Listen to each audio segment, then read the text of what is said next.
Hello and welcome to the Comic Conspiracy episode 254 for the week of March 29th, 2016. My name is Ryan Higgins, who is here with me this week. Brock Sager. Martha! Oh. Martha! We're so bros now. Bryce. And Charlie. A very special guest coming to join us for an mostly all, BVS podcast. Kevin Sharp, introduce yourself. Didn't you just introduce him? That's the joke. Ryan Higgins. Hello. Whoa. That's not me. Hello, Kevin. Welcome back. Thank you. We're going to talk about Batman vs. Superman this episode. If you've not seen Batman vs. Superman, stop this podcast and go watch Batman v Superman Dawn of Justice in theaters now. In many, many theaters now. Will this be spoilers from the go? I think I'm going to talk about the hourly box office for the last 3 days first, just for Bryce. I'll discuss that is something you would do. Every hour how much money the movie made per theater specifically. Yeah, so for the I'm next, sure you have a list, some boring ass list. Oh, I got lots of lists for you, Bryce. Lots of lists. Yeah, we're going to talk spoilers. So again, if you have not seen Batman vs. Superman, go watch it. Come back. Podcast will still be here. If you've watched Batman vs. Superman, we're going to talk about it right now. So, Batman versus Superman. Let's talk about one thing. My body aches right now. I'm in pain. We are missing Toby. Toby's under the weather. Unfortunately, he's not able to join us for this, but next week, hopefully, we'll hear from him. He came with me to the screening we saw last week on Monday. So, we talked about this on last week's episode towards the very end, where me and Toby had a number of things to say about where we kind of talk around the episode, or the movie for half an hour or so. No spoilers in that, really. But for those who follow me on Twitter specifically, you may have seen a series of tweets that went out Monday, Tuesday, Wednesday, when I was talking about the movie. And then you may have seen a different set of tweets Thursday night, Friday, Saturday, Sunday, and today, where I kind of changed my tune a little bit. And no, it's not because the check cleared from D.C. I went to see it Thursday night again, and Brock, you were there. Charlie, you didn't get a chance to see it till Friday morning because you were gone for both the fan showing and the release day. Yeah, occasionally work gets in the way. What can I say? Which sucked. Bryce, when did you see this movie? Last night. Bryce couldn't go with us on Thursday because it was his lovely wife's birthday. Yes. Yep. Gotta do what you gotta do. So you fought a Monday night crowd to see this movie. Yeah. Honestly, how it was? I mean, were people there or... Because I never go kind of both, not full and full. So it was at Shoreline with those big ass, nice cushy chairs. So there's not that many seats in the theater, right, but it was mostly full. So okay. That's good. Now, and I have a quick question. Did you at any point start to fall asleep during the movie? I'll get to my little whatever. Kevin, when did you see it? I had to pass up the Thursday showing with you because I was at WonderCon. So that's right. I saw it yesterday, which would be Monday. Okay. So it's very fresh in my mind. Were you and Bryce at the same theater? I saw it in the daytime, and there were a total of 4 people in the theater, including me. All right. Well, it's a Monday during the day. Yeah. I've been to many... I go to Thursdays, early afternoon shows a lot, and oftentimes it's been 2 people in the theater. So yeah, it was similar to when I went Friday morning. There were very few people there at the first showing on a Friday. Okay. Well, what time was the showing? 10 a.m. or something? Yeah, 9:30 or 10 or something like that. Really early. Yeah, I guess that's not too surprising. Well, they have to make it early because it's so long. If they don't make it earlier, they don't get as many showings in. Wow, I know how Brock feels. I'm just saying. Let's start... Logistic-wise for making money, right? Let's start with our good friends at Rotten Tomatoes. Because...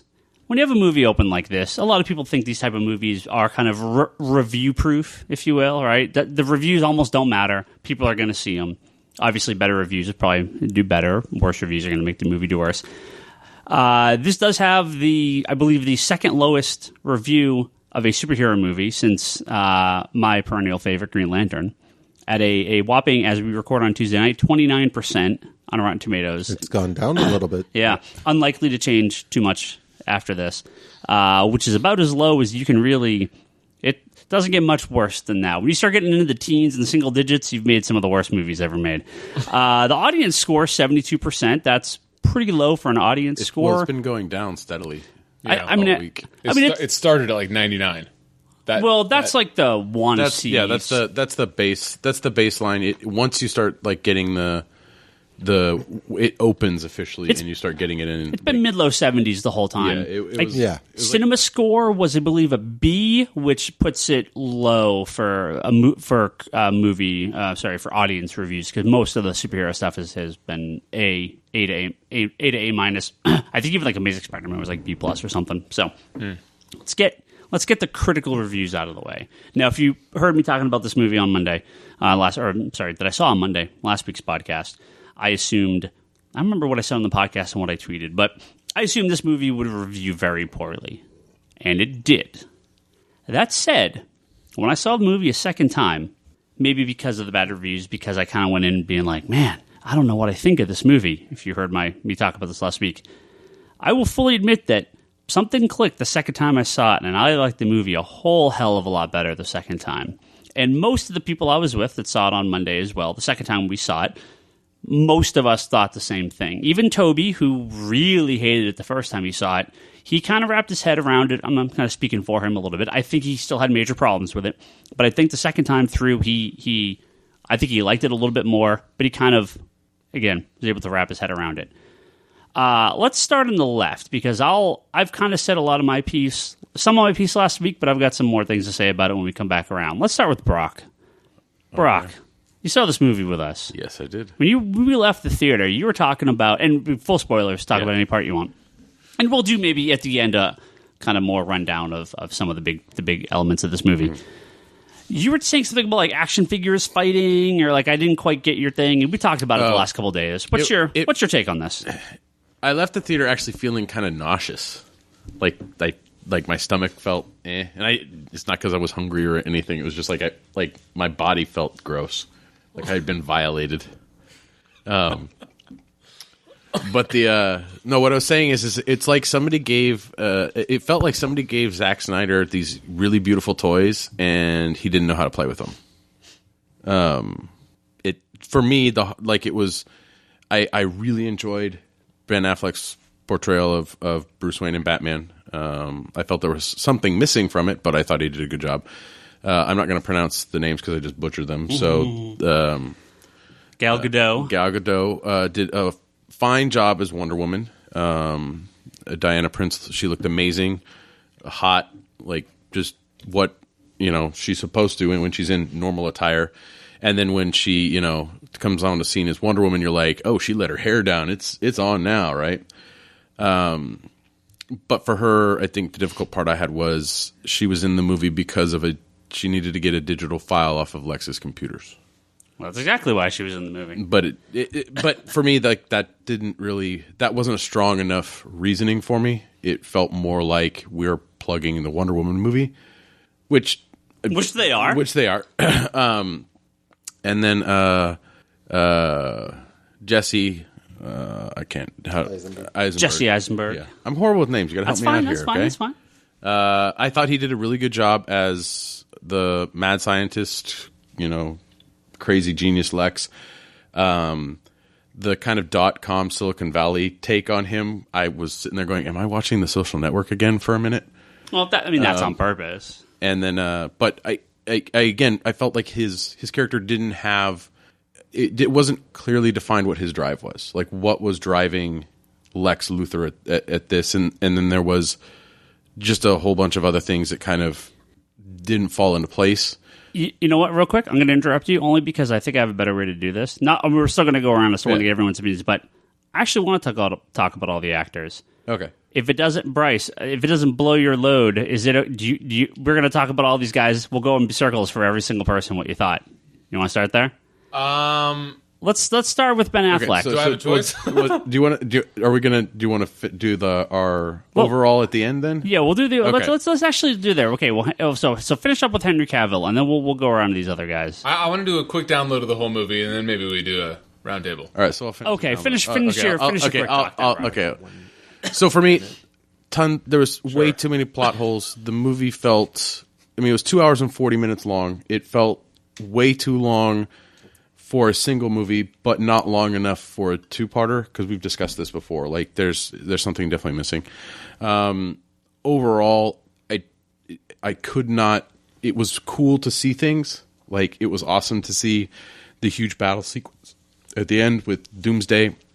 But at the end of the day, it's like the getting there did not justify. Like, I would have been like, okay, let's just watch the fight scene and be done with it. I had a similar thing with Krypton in Man of Steel. Like, I loved this opening sequence for fantastic opening for Man of Steel. Oh yeah, but the rest of it just didn't. The build up to even to the Zod fight just didn't work for me. Okay. Yeah. So for the most part, I can't. It's left a bad taste in my mouth. Okay. So, Bryce, now you hate Man of Steel. We know this. You are not a Zack Snyder fan. I hate Man of Steel and Zack Snyder. Those are both true. Although I liked Watchmen and I love 300. Yeah. I'm not a fan of any of his other body of work. Okay, so this is a tough sell for you going in. Yes. And let's honestly, oh, let's clear the air here. Oh. Bryce, despite the jokes, doesn't actually hate DC Comics. I, despite the jokes, don't actually hate Marvel Comics. That's true. That's true. I feel like we both try to go in these things very open. Yeah, I would hope you went into Man of Steel and didn't waste your $13. You mean... or Batman v Superman. Yeah, I hope you go into Batman v Superman and not gonna be like, I'm gonna hate this movie from the start. Yeah. Yeah. What do you think? So 'cause I have no clue. I haven't talked to you about it. I have no idea what you think. So I texted Ryan before I went in last night, and then I was radio silent to Ryan about the movie ever since. So I wish I came prepared. Oh, look at that. Oh boy. Okay. Quick hits, and then we'll do each character in the major I'll bits. do some quick hits. Okay, look. So I have so much that I want to say about this. Oh wait, hold on, Brock. What? Sorry. Better than Man of Steel? Or better or worse? Or the same? It's worse on some levels and better on other levels. It's kind of it's hard because they're two completely different style of movies. Okay. And that's how we'll end each person's little bit. Bryce. Okay.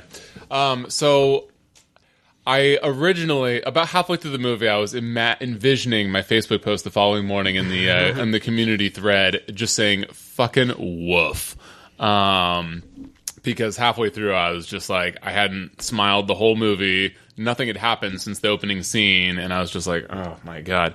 And then the second half of the movie happened, and so in the end, just as we're doing quick hits, I will say that. I think that there's a lot to be said about expectations management. I went into Man of Steel with too high of expectations and probably liked it less than I normally would have because of that. Mm-hmm. And I like it even less because you are such a fucking nag about how good it is. So it's like a double negative. So I was like, okay, well, I won't do that this time. I would not have seen this movie in the theaters based on its Rotten Tomato scores. I'm one of those guys. I know not everybody's like that, but I didn't see Amazing Spider-Man 2. You didn't miss anything. Well, that's what I'm saying, and I didn't see the Fantastic Four movie. My point is that, like, I get that they should be review-proof and that it's fun to see superhero movies for the sake of superhero movies and don't overthink it with critical reviews. But I also think that there's movies that can be big and spectacular, like Avengers 1. Well, I think Avengers 2 as well. That can also get decent reviews or good reviews, and they're that much more enjoyable. So to that end, I probably would have just waited to rent it, if that. I still haven't seen Amazing Spider-Man 2 or Fantastic Four, the new one that just came out. You're not missing anything, but they both have higher scores than BVS, right? Do they really? Yeah.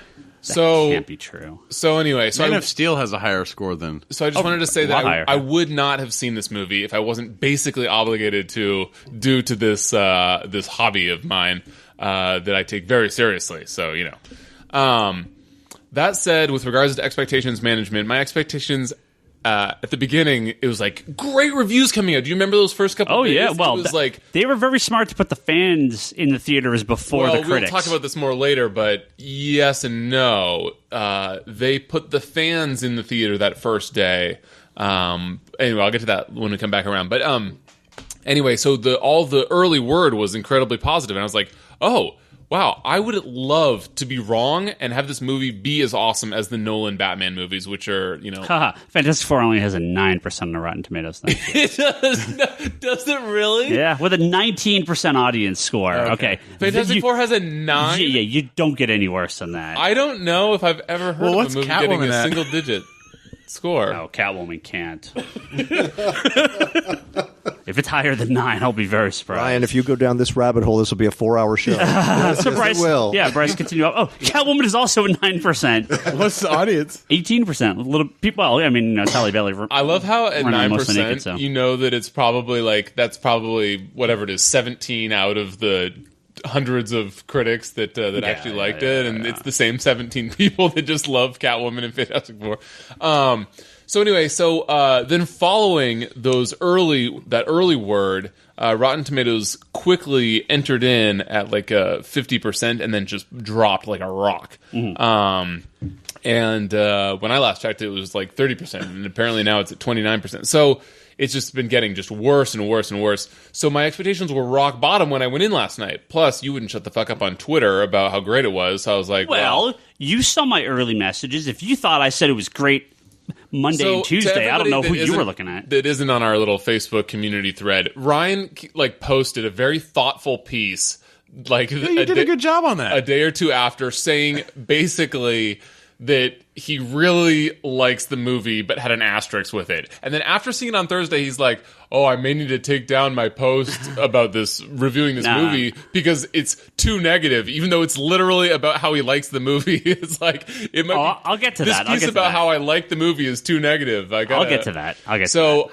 Anyway, so my expectations were really low. So I went in and I have to say it was a piece of shit. But I have said those exact words to people. But I will say a couple things. First of all, it was not as bad as Rotten Tomatoes makes it out to be. I don't think that it's a 29%. What is Man of Steel? 40%? 56. 56? Okay. I would put Man of Steel at like a... I would put Man of Steel probably at like a 35. I think it's 56. If this was my score. I would put it at like a 30 or a 35. And I would put Batman vs. Superman at like a 40 or a 45. So I guess that sort of answers my ending question. But basically, I didn't think that it was as bad. Yeah, 56. 76% liked it, audience score. So okay, I did not think that it was as bad as Man of Steel. I think that what helped my expectations, again, about expectation setting, is what you said, which was, I mean, really, it's probably Zack Snyder's fault. But if somebody had shaken him or gotten a better editor or something like that if they had made A, more competent, but B, better edited or better cut in any capacity film, that there's a great 2-hour or hour and 45-minute movie in there. I mean, you have fucking, and I'll get to more of this also, but you have The Dark Knight Returns plus the death of Superman plus some flavor of Crisis on Infinite Earths. You have all three of these greatest elements, arguably, in DC's history in a single movie, and it was a fucking wreck. It was a fucking train wreck. And there are very cool elements all throughout, mostly in the latter half. But what a squandering of just pure gold material. They could have made this movie, it could have been any one of those separate elements into a whole movie or multiple movies. They could have done a fucking trilogy on Doomsday. They could have done a double movie on Dark Knight Returns. So to be able to condense all the highlights into one movie, the possibility is fucking just how much possibility is there for just to be 100% movie of the most incredible material we've ever seen? And I know that you like it for the schlocky terribleness that it is, because you like movies like that and Transformers, and I get that. And that was good, and that's fair. But I'm just saying that first of all, I'm saying that it was a fucking hugely wasted opportunity to make as good a movie as it could have been, but also a critically great movie. Because there are critically great elements that could have come out of it. The source material is critically great. That's why it's so loved. And I forget where I was going beyond that. But basically, it was a huge letdown. One of the our friends on the forum page, Gabe, Gabe, said, and I have to steal his line. What did he say? Oh. that if this was a Marvel movie, you would be losing your shit about how this is the beginning of the end for Marvel and it's the demise of Marvel. You used the words for Age of Ultron, which was wildly better received as a chink in the armor of the Marvel Studios movies. Oh, yeah. Yet DC's cinematic legacy so far of their expanded universe is Man of Steel, still rotten, I think worse than this movie, and this piece, which, you know, I have so much more to say, but like, it wasn't as bad as people were making it out to be. I still think it was bad. It's not as bad as they're making it out to be, in my opinion. Some of the reviews but are just I'm hyperbolic. It was ridiculous. Right, but I also think that a lot of these reviews are probably people that are just deep down, like, angry that they frankly squandered such great potential. Let's move on to Kevin. As someone who has, if people remember, actually walked the halls of Warner Brothers in D.C., pitching them a Flash movie. And Green Lantern. And Green Lantern. This is DC's big step up into the Marvel leagues. What do you think? Yeah, I wouldn't call it a big step. So, for instance, I don't think I could speak in an unbiased fashion about Green Lantern as a movie because I was too close to it back then. But just to repeat something I said to you guys earlier off air, I walk into every movie hoping that I walk out and say that was an A+. Imagine how great of a world it would be if every time you go to the theater you come out and go, that was amazing. Like, if I never saw a bad movie for the rest of my life, I would feel lucky. So I don't walk in with Zack Snyder hate. I actually enjoy Watchmen and Dawn of the Dead, or I can't remember, Day of the Dead. The remake, right? Yeah. And then he did Sucker Punch. Yeah, we won't get into that. What's that on Rotten Tomatoes? It's not good, I'll tell you that. We almost had beer come out of Bryce's nose. So, walking into this... 23%, slightly better than Man of Steel. Or slightly worse than Man of Steel, sorry. Or Batman v Superman. Walking into this, I was ready and hoping to love it. Batman and Wonder Woman are two of my favorite DC characters. I was excited, ready to go, but cautiously optimistic. And...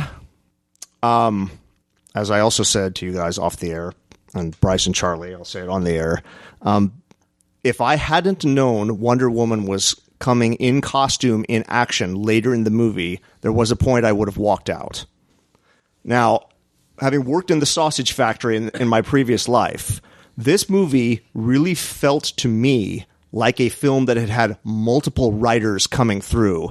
It felt very stitched together. It didn't flow. There are only 2 credited writers, but I don't know how many worked off credit.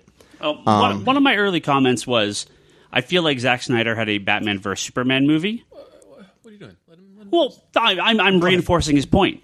And then I feel Warner Brothers had a Justice League vs. Doomsday movie, and they kind of... Yeah, because anybody who watches the trailer and goes, I want to go see the movie where Batman and Superman fight, is going to be shocked at how little that has to do with it. I believe that's 10 minutes of screen time. Yeah.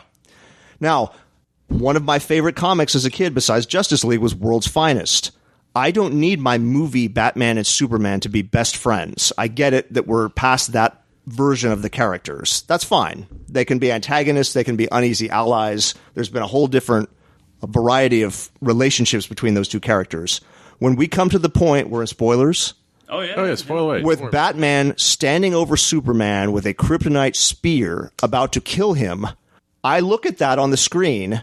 and that's the moment that broke me as a viewer, where I just said, that's a guy in a Batman costume, and that's a guy on the ground in a Superman costume, but these are not characters who I recognize, and I'm not enjoying this. I'm actually almost having a physical reaction of... sound like Brock. Yeah. Non-enjoyment at that point. Now, after that, the movie goes on a pretty good tear for, I want to say, 20 minutes...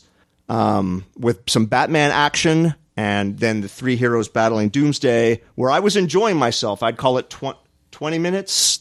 Oh, at least, yeah. Something like That's that. generous. It goes on a pretty good tear right after that. But to that moment, I went from confused to numb to impatient to really physically hating it to enjoying it.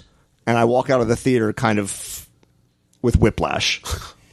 So that's my general comments. I'll save specifics. I liked it better than Man of Steel just because I like Batman and Wonder Woman better than Superman as characters. So I would grade it higher than Man of Steel because of them. Okay. Charlie loves everything. Let's talk to Charlie. Charlie's a teddy bear. Charlie, So, you saw this Friday You've morning. been in the dark, right? You haven't let Ryan know too much? I talked to him a little bit. Yeah. What do you think of this movie? So the way I kind of categorize this movie is, I'll just get this out of the way. I did really enjoy the movie. But that being said, Here's the asterisk. everything that I went into this movie having a problem with, I was kind of immune to because my expectations were already set to the fact I was not going to like Lex in this movie. So I didn't really, there was no exceeding my expectations on how they used Lex.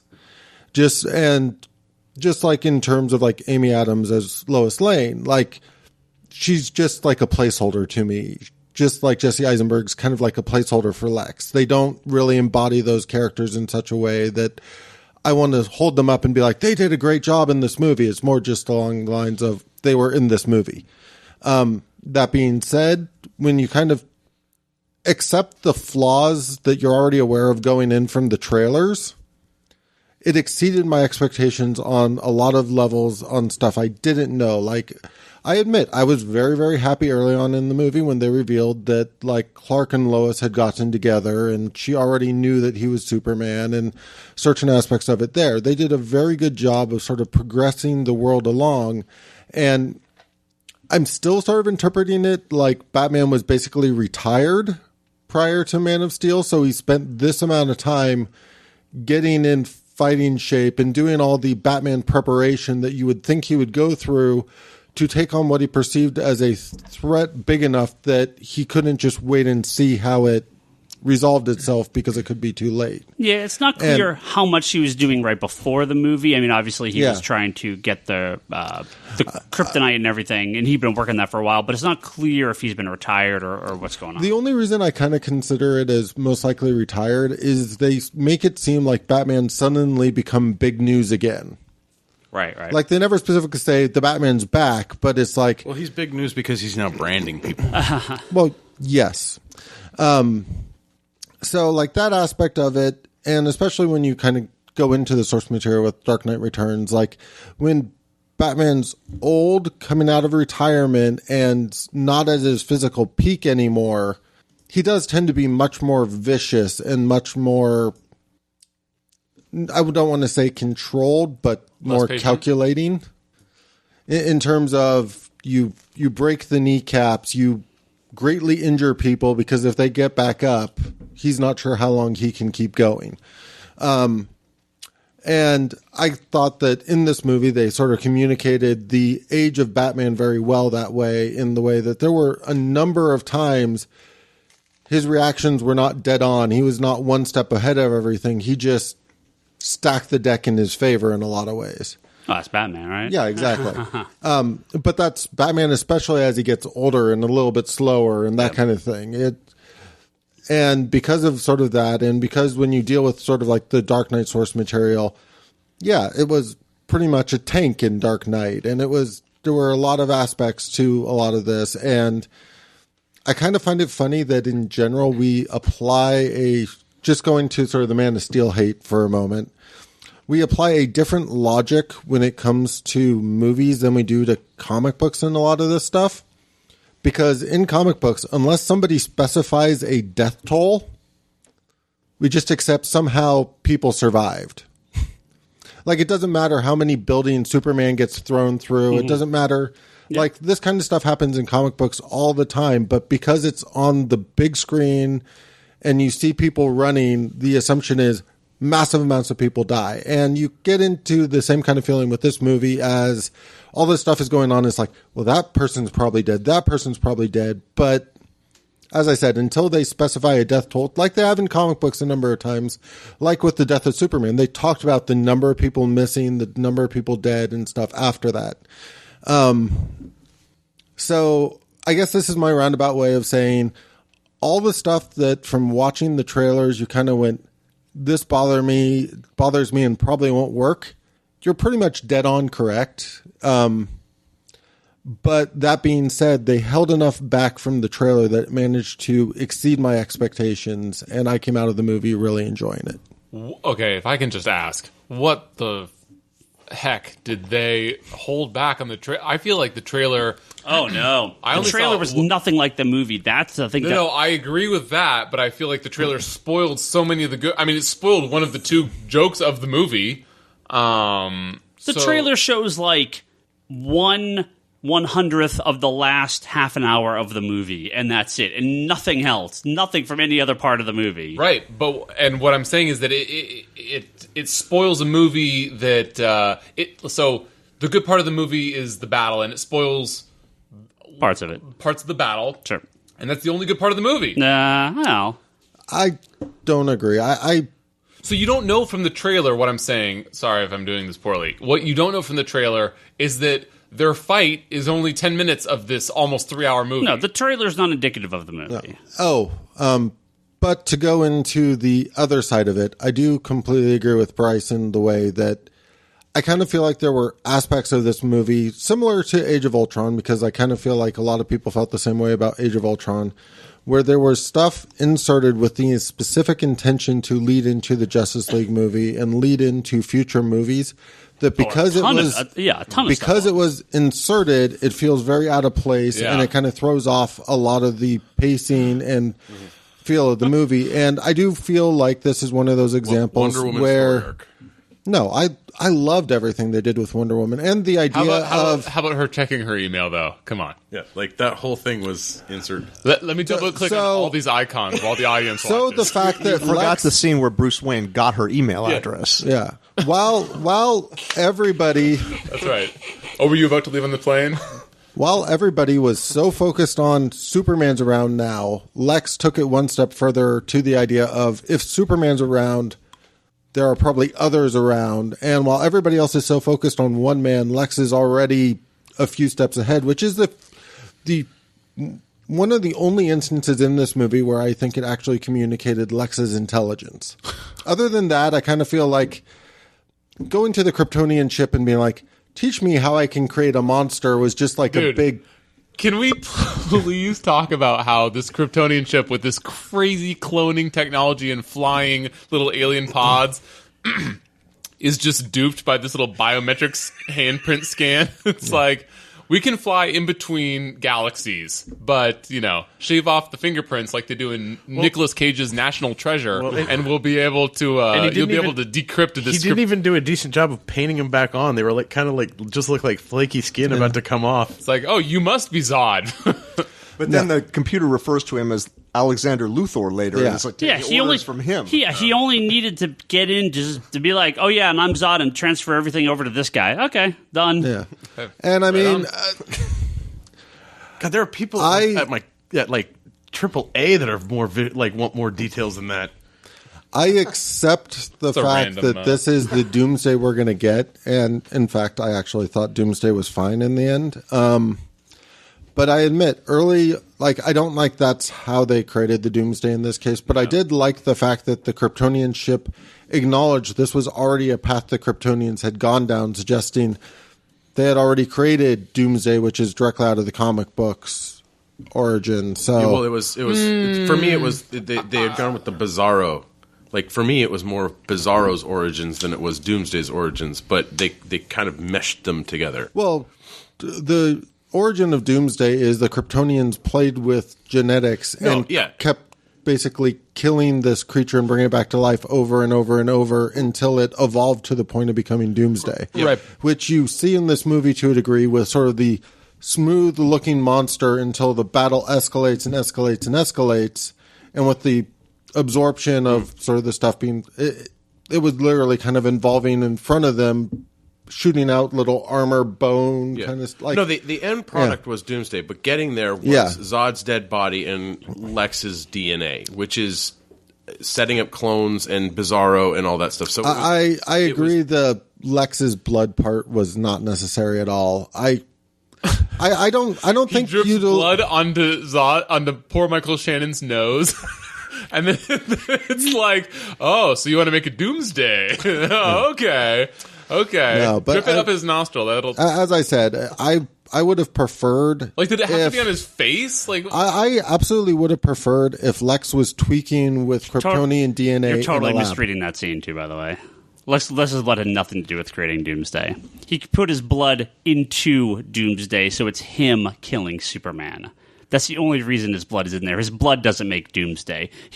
They were taking the dead body and creating Doomsday out of the Kryptonian. Has nothing to do with Lex's DNA being involved in the creation of it. The computer said it needed live DNA, not dead DNA. Well, again, he's using his blood to insert it in, but it has nothing to do with him making the blood. It's not like a human Kryptonian. When was they this needed live DNA? So he put his blood in. That this Right, so what do you mean it has nothing to do with... No, but it has nothing to do with, a human and Kryptonian DNA creates Doomsday. It just needed a drop of live DNA, and he used his own blood because he's like, I want to kill Superman. So why didn't he just use a goat? He could, because that wouldn't have been his DNA. Well, any event, I would have clear. greatly preferred mad scientist Lex tinkering with Kryptonian DNA in a lab, creating Doomsday rather than the ship stuff. Just felt like a convenient plot device to me that kind of bypasses any intelligence Lex would have to show to create something to kill Superman. Well, he he learns from the ship how to do it, and that's showing the intelligence. ship is the one doing all the work. Well, sure, the machines are always the ones doing the work. What did you think of this movie? Better or worse than Man of Steel? Oh, I thought it was better. Okay. So when I saw this movie on Monday, again, I walked out, I had a lot to say about it. I thought the flow, the pacing of the movie was way off. I had some severe issues with the movie. That said, once that Batman-Superman fight starts, holy shit, that last hour, strap in, because the last hour, like Kevin was saying, is incredible. All right? There's just, you may not have liked the Batman versus Superman, I'm going to kill you. But that's where the movie definitely gets into a higher gear. Yeah. So when I walked out on Monday, I was like, man, this movie's all over the fucking place. I don't know what's going on. And with that in mind, when I went back and saw it on Thursday, and kind of that pacing issue in my head, everything clicked for me the second time. I still think it is a flawed movie. It is I will say it is a physically poorly made movie. You get a lot of movies, they should flow from start to finish. You can have backwards, you can have flashbacks, flash forwards, you can have stuff out of order. But the flow in this movie is unlike any movie I've ever seen. So, right there, whether you like it or not, it is going to be a tough sell to some audience, and you're going to have a hard time. Critical review is going to be negative because it's such an odd flow. It doesn't work properly. That said, the example I used prior was this beautiful jigsaw puzzle, beautiful picture on it, but the piece is just not really put together correctly. I had thought a lot about this, and I don't know if it's intentional. I don't know if it probably wasn't. But I realized what Man of Steel, or what Batman vs. Superman reminded me of. It reminded me a lot of Final Crisis, the Grant Morrison event from 2009. 2009? That sounds right. In that, their pitch was, we're just going to his pitch was, we're going to channel flip. We're going to go from scene to scene to scene to scene without a link to show just this crazy world we live in. And I don't know if that was intentional in this movie. It probably wasn't, but that's kind of how I feel. It had a similar flow of this movie was so big and trying to do so much stuff at the same time. If you put in the linking scenes that link these scenes together and make the movie flow the way a proper movie flows, you would have a 4-hour movie. And I agree. It's either half a movie too long or half a movie too short. You need to either add stuff to it or take it away. So they're trying to do something here they're trying to make the movie bigger than it probably should be. So that's a flaw. That said, all the pieces are fucking incredible. Batman, and we'll talk specifics here real quick of what we think of all the actors and their portrayals. I found the portrayals amazing. You have DC trying to take what Marvel's done over about 8-year time period and shove it into one movie. That's ambitious. Did it work? I mean, if you think about the plot of this movie, you have No, the answer is no. well, listen to the listen to coming out of this your mouth. I know. Listen to this pitch for this movie. This movie is yeah. about Lex Luthor discovering the secret identity of Superman and Batman, who have just found out that Wonder Woman has traveled here for the very first time, and they've discovered the Flash, Aquaman, and Cyborg. You have Doomsday has come. Doomsday is coming to Earth. Has sent mother boxes down to Earth to try to stop Superman or kill Superman. Darkseid. What did I say? Doomsday. Oh, Doomsday. Darkseid. Sorry. Darkseid has sent mother boxes down to Earth. He's trying to take control of Lex in order to stop Superman, so he can take control of Earth and stop him. You have Crisis on Infinite Earths thrown in here. You have Batman having visions from the future of the Flash coming back and telling him to stop Lois from dying in the future, or it's going to cause Superman to go totally insane, like the Injustice comics and the Injustice video game and the Earth 2 comics. That's where a lot of that's a reference to. You have, I mean, this is the biggest fucking superhero movie that has ever been attempted, right? The fact that they tried to cram so much stuff into a movie, whether you like it or not, it's ambitious as hell. And to me, the second time I went to it, I was like, wow, man, they try to cram so much stuff in this movie. No wonder it flows weird. No wonder it doesn't really work. But man, do I applaud the attempt, because this makes.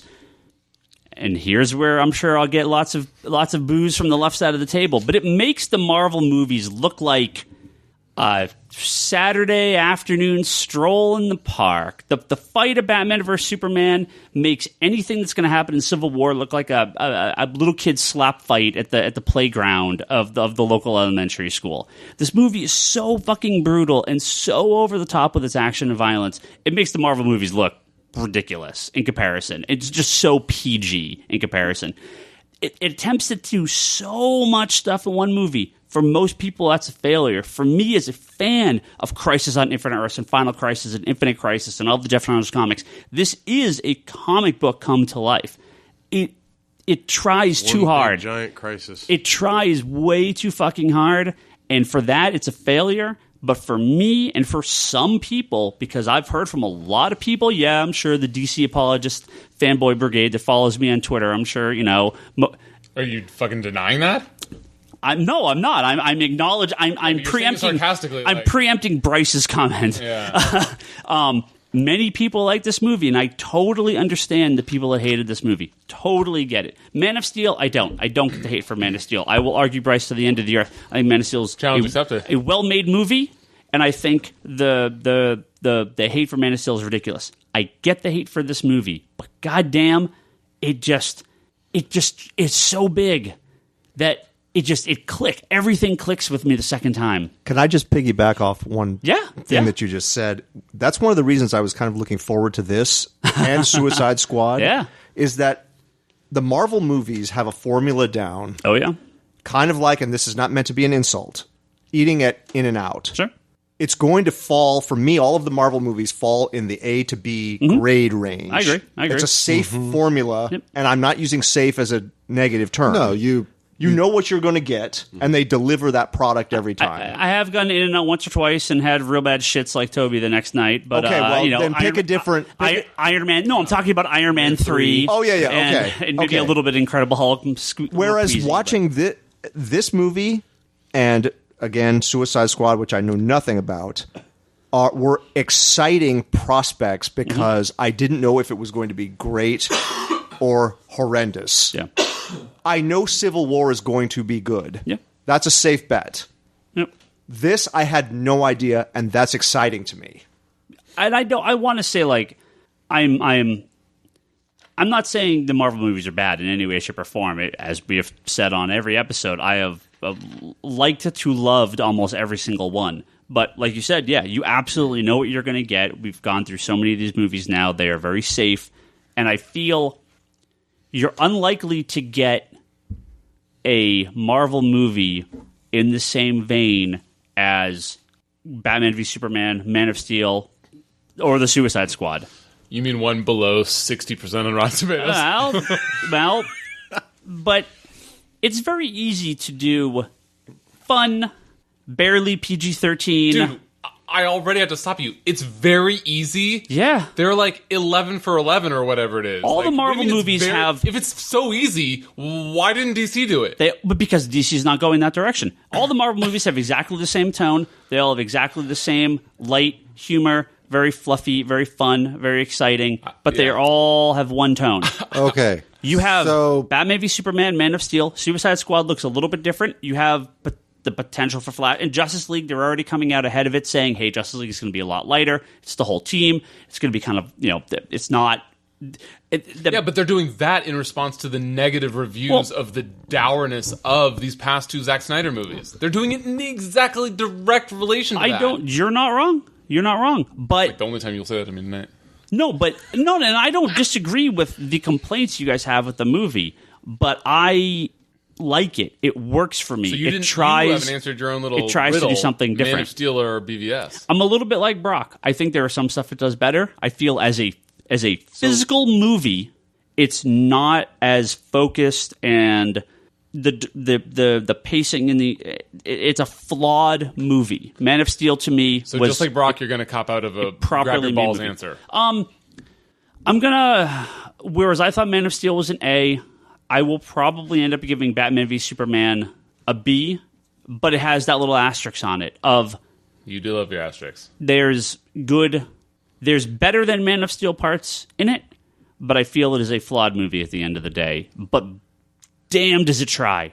And I feel like the Marvel movies don't have to try anymore. They tried. They tried with Iron Man, and I felt they tried with, I'd give you like Thor, Cap, Avengers, but now they don't. I mean Guardians. They didn't try. Guardians definitely was something where The fact that Ant-Man was a success at all, they didn't try. Like, dude, you're crazy. No, do you know what I mean by they don't have to try? They already have their formula down. Guardians and Ant-Man were like, well, maybe it won't work, but it still has. Black Panther, Miss Marvel, or Captain Marvel when it comes out. Doctor Strange. Again, they're going to be like, well, can this work again? Could we do the same formula for Doctor Strange? Because these characters are all vastly different. But the Marvel movies all have the same tone, the same pace. Is Marvel has established kind of the road. They've established this. Yes, this safe. The formula works, so on and so forth. We know how to pave a road. With Guardians and Ant-Man and Black Panther and Miss Marvel, Captain Marvel, and Doctor Strange, they're kind of deviating from that enough because they're like, we want to try something. Well, we don't know. But with Guardians and Ant-Man, they didn't at any. They're exactly like the other movies. Well, to a point, they're exactly like the movies in the formula where the espionage. Winter Soldier was an espionage movie. Ant-Man Winter Soldier was the one that feels different, and I think that's my favorite. It actually is by far the darkest of the Marvel movies, and does the most different things in that movie. Avengers is the pinnacle of the light, fun, fluffy, safe. All our characters are quippy and they joke off each other. They went down that dark route with Iron Man 3 and failed. Like Iron Man 3 feels real bad. Yeah. If they tried, they didn't. Yeah, I didn't get that at all. Since you're on Rotten Tomatoes, look up Iron Man 3, see what it got. Oh, I did. I mean, it was big. Yeah. I mean, I don't know what the Rotten Tomatoes for. I'm sure it was pretty good. I hated it, but whatever. So I agree really well. that in general Marvel has a formula down. I completely disagree with it's easy to do because they've been trying to figure out a formula that works for superhero movies for ever. Iron Man 3 79% and 79% audience. That's actually not too much higher than Batman v Superman. So 79% for audience. Oh, yeah. But 79 for both. Got it. Yeah. And so I'm sorry. Could you say that again? You do agree with me that it is not easy. It's not easy because thank you, Charlie. Well, not when they were making Iron Man. People have been trying to get the right formula for the correct tone and pacing and all that of a superhero movie for my entire lifetime. Well, they've done like 11 of them. They have the tone down. They have it down now. And yes, they will replicate success until success doesn't work, just like everything else. And I don't think that's really a negative. If they can consistently produce a good movie, as you were saying, that you can go to, walk out of it going, that was another A or that was another B, No, it's not a negative on Marvel. It's a positive on this movie because it's different. It tries something different. I'm just saying I don't necessarily consider it easy to keep a formula going where it's just different enough that people don't. I mean, how many movies do people walk out of going, I already saw that. It was called blah, blah, blah. Yeah. Nobody does that on like the Marvel movies. Nobody walks out going, I already saw that movie. It was. Yeah. Well, let's Ryan do that. Higgins does, by the way. Well, I'm saying you could because a lot of them are pretty similar, right? But that's, again, I'm not saying the Marvel movies are bad. The Marvel movies are fantastic, but they have their tone and their pace. DC's going for something else totally different. That's right. They're And trying to that's- invert that Rotten Tomatoes score. It just doesn't work for the audience. You know, there's a great thing. I showed Kevin this earlier, and I showed Brock this earlier. DC is releasing a new Wacky Races comic book. Are you all familiar with Wacky Races? The old From the old cartoon things. What was that? Hanna-Barbera, right? The old Hanna-Barbera team up, right? Yes. I love Wacky Races cartoon. Have you seen the new Wacky Races comic book that they're coming out with? No, I haven't. I remember we talked about it, but I have not seen any additional stuff about it. Super gritty, like maybe Mad almost Max. R-rated version of Wacky Races with Muttley as like some cybernetic dog as what the hell was her name? We were talking about this earlier and I blanked at her Roxy? name. Something like Roxy Rocket or no, that's from Batman, this animated series. Rosie, I can't remember. It's Yeah. the girl in pink. Yeah, she's all like Furiosa out. It's actually the cars are all designed by the car designer from Fury Road. Like, this thing looks like the greatest comic in the world because it gives zero fucks about the original source material. And that's why DC is so great. What I'm saying is, people said, "Oh, I can't believe they're doing this to Wacky Races." Bitch, you don't give a fuck about Wacky Races. Nobody gives a fuck about Wacky Races. You would never buy a normal Wacky Races comic book. You're lying if you said you would. This is something different. It's doing something totally crazy and totally different. It's not for the people that would not even buy it anyway. It's for the people that are like, hey, this is crazy. Let's try this out. So you appreciate trying something different. Yes. Yes. And then the second question is the effort successful? Right. Yeah. Correctly. Can I say that the third fucking question is Marvel not done this? Not with the Marvel movies. I feel like I said, You just use a comic book example. Have they not done it with comic books? Oh, no, but this is just an example from today. Marvel's done different stuff all the time. It's called Squirrel Girl and Dupe and what the hell is it? Spider-Gwen, and some of those are very successful and some of them aren't. Yeah, Marvel does it all the time. But all new X-Men, right, back in the day was a very different comic for them and very successful. So I appreciate when they try something different. If DC just straight up copied Marvel's movies, They would be wildly successful commercially and but I don't critically. know. I don't know if they would. Well, the thing is Dude, I mean, how could they not? How could, like, if you Well, they gave did. They Batman tried. It versus was- Superman to the Marvel studio people, do you think that they would not do a fucking awesome job? People say they want truth, justice, and the American way, flag waving, super smiling, great Christopher Reeves Superman. I think they want that. But people would not go see that movie. People wouldn't care about that movie. That's not today. No, I think what it is there is a reason Batman's more popular than Superman in 2016. yeah, because he's darker and grittier and, Right. and more relatable. What do you mean? Like, hasn't it been for fucking decades that he's been more popular? I mean, it's arguable. That's my argument. Superman is generally regarded as one of, if not the most popular Yeah. character. I mean, on levels with Jesus, as the amount of people that And the know Beatles. Superman in the entire world. That said, in Western culture, Batman appears much more popular because the idea of Superman is an outdated idea today, and that's why DC and Warner Brothers has a hard time figuring out what to do with them. I think the thing is you're saying yes, they were trying to put all this stuff in it. They were trying to, it was a very ambitious undertaking.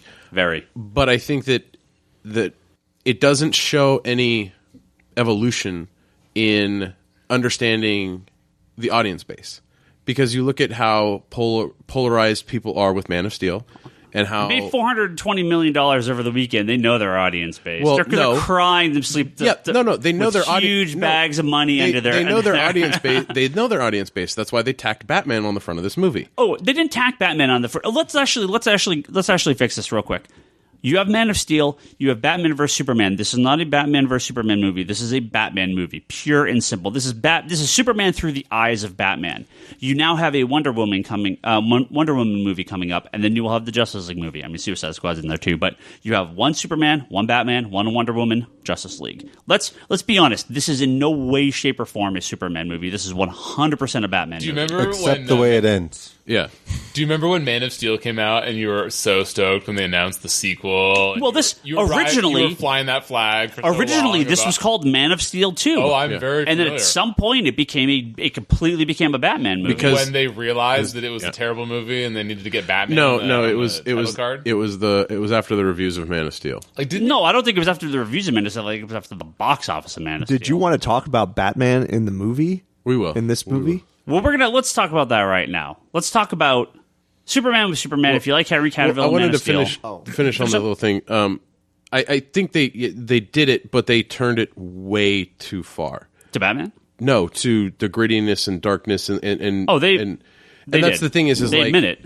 And that's the thing is I think that DC is where do we need to hit this mark? And it's one of those things where it doesn't seem to me like they were learning anything as they progressed from Green Lantern to Man of Steel to this movie.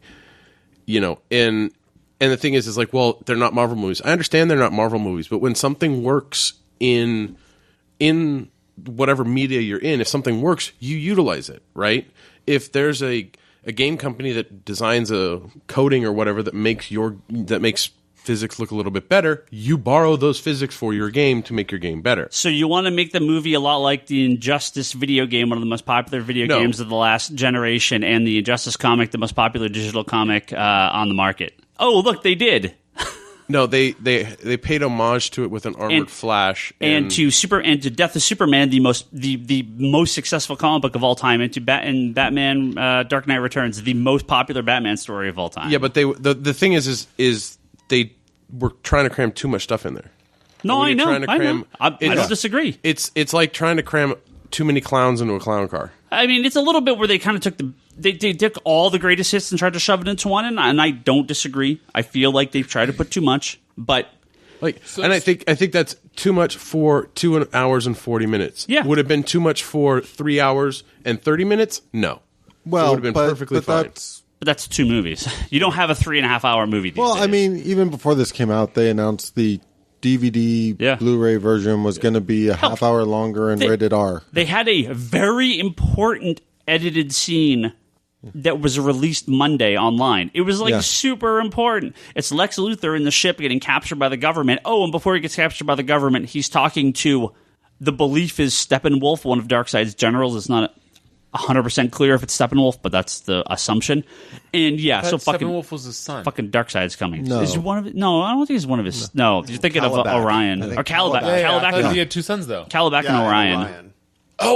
Orion goes over to Highfather. Yeah. Okay, so my I guess I do want to do some performance roundtables, but so your argument is not that, dang, it really sucks that they didn't try to make this multiple movies with all the shit they crammed into it. Your argument is, how ambitious. Yeah. Wow, they tried to get it all into one movie. That isn't stupid. That's really brave. Because it all worked for me. It just needed, I agree, some form of editor, some extra scenes. Maybe they should have said, fuck it, we're making a 3-hour movie, deal with it. But that's a tough sell. There's politics and there's money behind. Yeah. When you start hitting those type of movies, you're losing numerous shows a day. Yeah. Box office, you have to charge $18-20 to get into the movie outside of 3D. Like, stuff happens at that point where it's outside the creative control of the maker of the movie. Unless you want like some weird limited release. And I mean, to the point that Bryce brought up earlier, I think everybody at the table seems to be in agreement. If you edited more out of the movie, it would have been better. Toby would disagree with that if he was here. I can already hear him yelling at me, but I agree with it. Yeah. Henry Cavill. Is anyone going to say anything better or worse about Henry Cavill?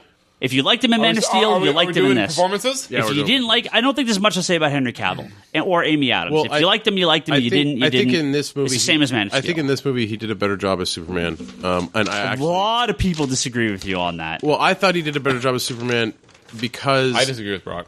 Yeah, well, but I enjoyed seeing him as Clark Kent a little bit more, even though I felt we didn't get enough. Yeah, you barely see him as Clark. And then Exactly. to Amy Adams, because we're just going to clump them together. I hated her guts in Man of Steel. I thought she was the Calling her worst. fat? No. She was the worst portrayal of Lois Lane I'd ever seen. In this one, she does a little bit better job, but because I think we didn't get as much Clark, we didn't get to see her character shine a little bit more than we should have. But I enjoyed her more in this than I did in Man of Steel. Agree or disagree, anyone? Because I think they're pretty much the same. I liked them in Man of Steel. I liked them in this. You just don't get too much of their relationship. Yeah, You get the bathtub scene. Yeah, which is fine. I like Cavill, and as What do I you mean, said, Amy what do you Adams mean was a fine? placeholder for me. That was the only humanizing element of Clark Kent in the whole movie. Let's review.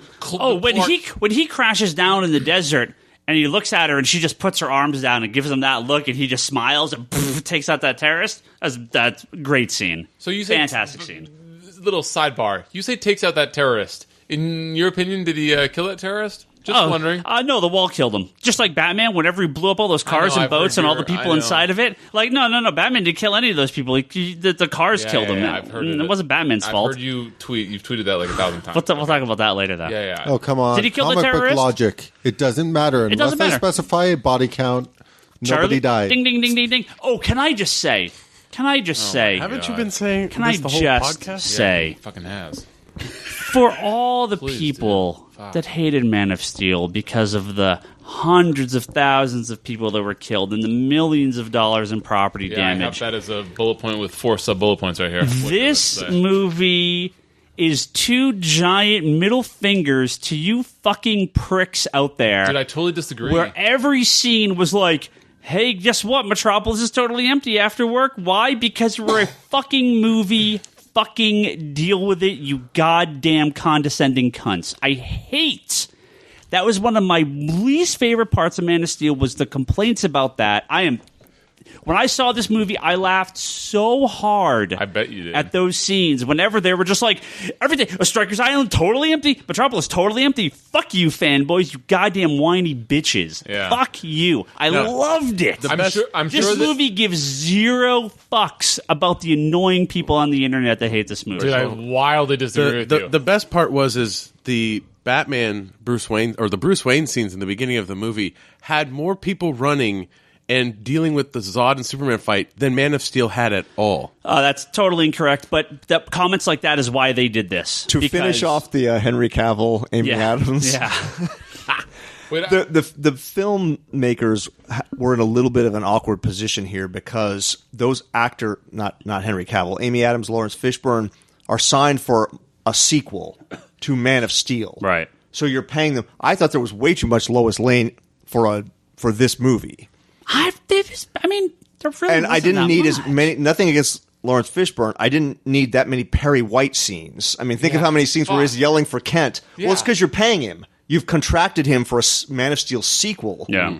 yeah. So that's why they're in there. Yeah. And it was just a little awkward again at this length of movie. And you'd first say, "Well, cut all that stuff." Exactly. But then you're just you're looking to cut material, you're just lighting money on fire then Yeah. because you're paid for their services. That's because they don't have a good overarching view of what they want with the DC Bryce, let's universe. hear your bullet points. So I disagree with your defiant hipster rebel youth 2 middle fingers thing. I think what actually happened in actual business world, which I'm not sure how in tune you are with that with the C-level people at Warner Brothers, but I think it's more that they got too many complaints about the death toll, and they said, you know what, we need to make sure that we let everybody know that, No. Age of Ultron is being like, we really have to be careful here because everyone hated the death toll in Man of Steel. We have to apologize every time we kill someone. They're like, we're just going to casually mention it, and it doesn't even matter because fuck the audience. So they go out of their way. And so if it were 2 middle fingers, I think that it probably would have been a little more subtle, but they go out of their way. In the financial district, they have Anderson Cooper mentioning how it's empty, and then they say, Strikers Island, good thing it's uninhabited. Yep. They are fighting later in an abandoned building that they made sure was abandoned, quote, air quotes for the listeners. And then the Gotham Port, which is like, we'll get into this later, but fucking, let me bring Doomsday to Gotham Port. Oh, because it's abandoned, it'll Exactly. be a good save. Because if they did it once, it would have been like, oh, we have to apologize. 4 times means fuck you. Right. We're just going to say it every time. See, because it's a movie, it's totally fake, Ryan. and we can have it whatever we want. Right. because Raising your voice is my fake. move. That's not your move.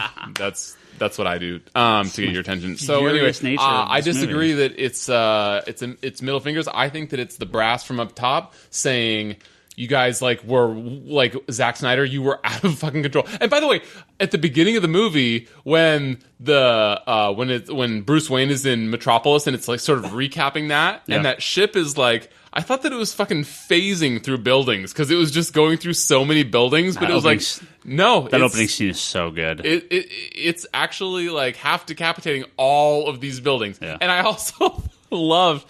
I mean, so your argument is like full of shit because you're saying that they actually cared about the body count, but in the beginning scene of this movie, which was separate deaths, Bruce Wayne is on the phone like, hey, was his name Jack? It sounded like he was saying Dad. I couldn't really. No, it was Jack.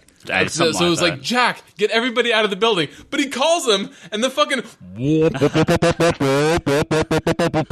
was already in like full swing, and the old man is like looking out the window at this big like flying octopus thing doing this stuff, and it's like, Bruce Wayne, you fucking idiot. If they haven't already evacuated the building, like, you're already in minute, like, whatever it is, 2 hours and 18 minutes into Man of Steel. Like, the fucking Metropolis is already going down. Like, the fucking womps have already, like, destroyed the whole city. If you haven't evacuated the building yet, like, thanks for the fucking call, Bruce Wayne. I'll evacuate the building now because you just called us. In Man like, of what Steel, the fuck? I will save Ryan the trouble of correcting Bryce here or adding in that is the sound of the Kryptonian world engine. Yes, and not only that, in Indonesia or the Indian Ocean. But there's both of them. There's both of them. But not only that, What is the one that's in Metropolis? It's the same thing. It's one on each pole. Oh, but it doesn't do the womp womp. They No, both it does. do. I'm just saving Higgins the trouble. Well, it's not on a pole. It's not on a pole because it's not. No. Not a pole, but it's like the opposite. It's the opposite end. He's happy to go through the trouble, by the way. What I was going to say was, if it was actually, if that had actually destroyed it, it would have been completely leveled because when that whoa whoa whoa whoa whoa thing, it completely levels it. The which thing? The whoa whoa whoa whoa whoa thing, it completely levels the stuff to flat Earth. Like there's nothing left. That building was still, you know what I mean? Like, standing. if you see a giant alien, my point is, if you see a fucking giant alien spaceship, you don't wait for Bruce Wayne to call you to let you out of the office. You're like, fuck this, I'm going away from here. Like, thanks for the call, Bruce. Well, he literally gets on the phone, he's like, get everybody out of the building. And it's already like flying in the horizon. It's like, if I see an alien ship flying in the horizon, I'm leaving and going on fucking Caltrain home. Caltrain will be stopped, of course. But I was going to say, I wouldn't go to Caltrain. well, I don't have my car because I'm at work because that's how I got there. But I'm not waiting for Bruce Wayne to call my boss's boss to tell him to let me go early. Well, and he's like, get everybody out of the building. It's like, no fucking shit, get everybody out of the building. My difficult part is I always go back to that scene where it's Perry White, Lois, and is it Jimmy running around? Jenny. Jenny. Oh. It's the three of them running around and empty. Like there's nobody. Nobody on the totally street. incorrect, but thanks for we playing. can't talk about Man of Steel. That's a whole. I could go on. I have so much more to talk about this movie. I can't even talk about Man of Steel. Move on from Henry Cavill and Amy Adams. That's true. We're still just on the. No, I didn't get to say my Henry Cavill part, which is that I actually liked Henry Cavill more than in Man of Steel. Okay. I did not. So I'm going to talk out of both sides of my mouth for a lot of my arguments, unsurprisingly. But I love the bathtub scene. I didn't think that there was enough human moments for Superman. I thought that Henry Cavill needed more time. I don't think that they gave him enough like character building scenes because of the definition of the movie. They had to have it like. I feel like all the Batman scenes, it was about 50-50 Batman Superman, whereas. I'm sorry, Batman Bruce Wayne. For the Superman stuff, it was like 90% Superman, 10% Clark Kent. Yeah. And that kind of sucked because, like, Superman is not where Henry Cavill acts. He acts when he's Clark Kent. And you see him smile when he's in the bathtub scene and in no other point in the movie. And, like, I think that he was kind of wooden, but it's not really his fault. He wasn't given a lot of material to work with. And I think that he did fine. And by the way, he's fucking yoked, and I'm jealous. Yeah. No. But no. So yeah, I think that he did fine. And Amy Adams. In general, Amy Adams fucking loved. I hate hated her in Man of Steel. When she's like, oh, I'll just climb this glacier and go into this alien spaceship. That seems like, what could go wrong? I hated That's her. Lois Lane. I hated her in Man of Steel, dude. She was like, didn't she get into like a physical altercation with the Kryptonian? Yeah, she was in going Man of against Steel? Feora. Yeah, what could go wrong? Balls on Lois, man. Of course, that's Lois Lane. Anyway, that's fucking. She gives no fucks. Terrible character writing. So I liked her way more in this, where she was like really ballsy, really gutsy, but not a fucking idiot. I think there was a difference. I loved her in this movie. I do have some problems, but they're just like with the Wonder Woman problems. They're very sort of peripheral. What's the word? Not real problems. Okay. Fucking. Sure. What's the word? Superficial? No. What's the word? Ben Affleck. It's not the word he's looking for. Let's move on to Ben Affleck, because when I walked out of this movie... Superficial, sure. One of the things that I said when I walked out of this movie for the first time, even when I was a little questioning what I thought of it, Ben Affleck is a hair's breadth away from GOAT Batman, greatest of all time. He is... And I'm sure by movie 2, he'll be perfect. He is the best Bruce Wayne. He is... I mean, you only have one movie, so it's a little hard to compare to Chris Nolan stuff. But man, he's incredible. Nails it, top, bottom, up, down. This is Grant Moore, as we were talking before the podcast. This isn't Dark Knight Batman fighting low-level criminal Batman. This is Grant Morrison's Justice League America Batman fighting gods and surviving. This is the Batman I've always wanted to see on the big screen, and we finally got it. He's incredible. Yeah. He's incredible. Yeah, top to bottom. I thought incredible. I thought he did a really good job, and I think your words about him being a hair's breadth away from the GOAT is dead on, because I think in this I really enjoyed seeing when he was on the screen and everything that was going on. But again, back to what you said, I think there was something missing that wasn't there for these actors to play with from the material that they had. Like, if this was... if there was something more or less to this movie, however it goes, I think that, and again, we don't have another one to base it off of, which I hope we do have a solo Batman movie, and if they let Ben Affleck direct it, that wouldn't be bad. But I did think he did a good job as both, because the only thing I think we didn't really see was, and it was kind of I thought was a little bit of a throwaway, was he wakes up in that glass house on the lake with some random chick next to him. By the way, you don't know it's chick. Just saying. Well, this is true. But the legs did look shaved and very nice. You never saw her legs. Yeah, you did. Keep going.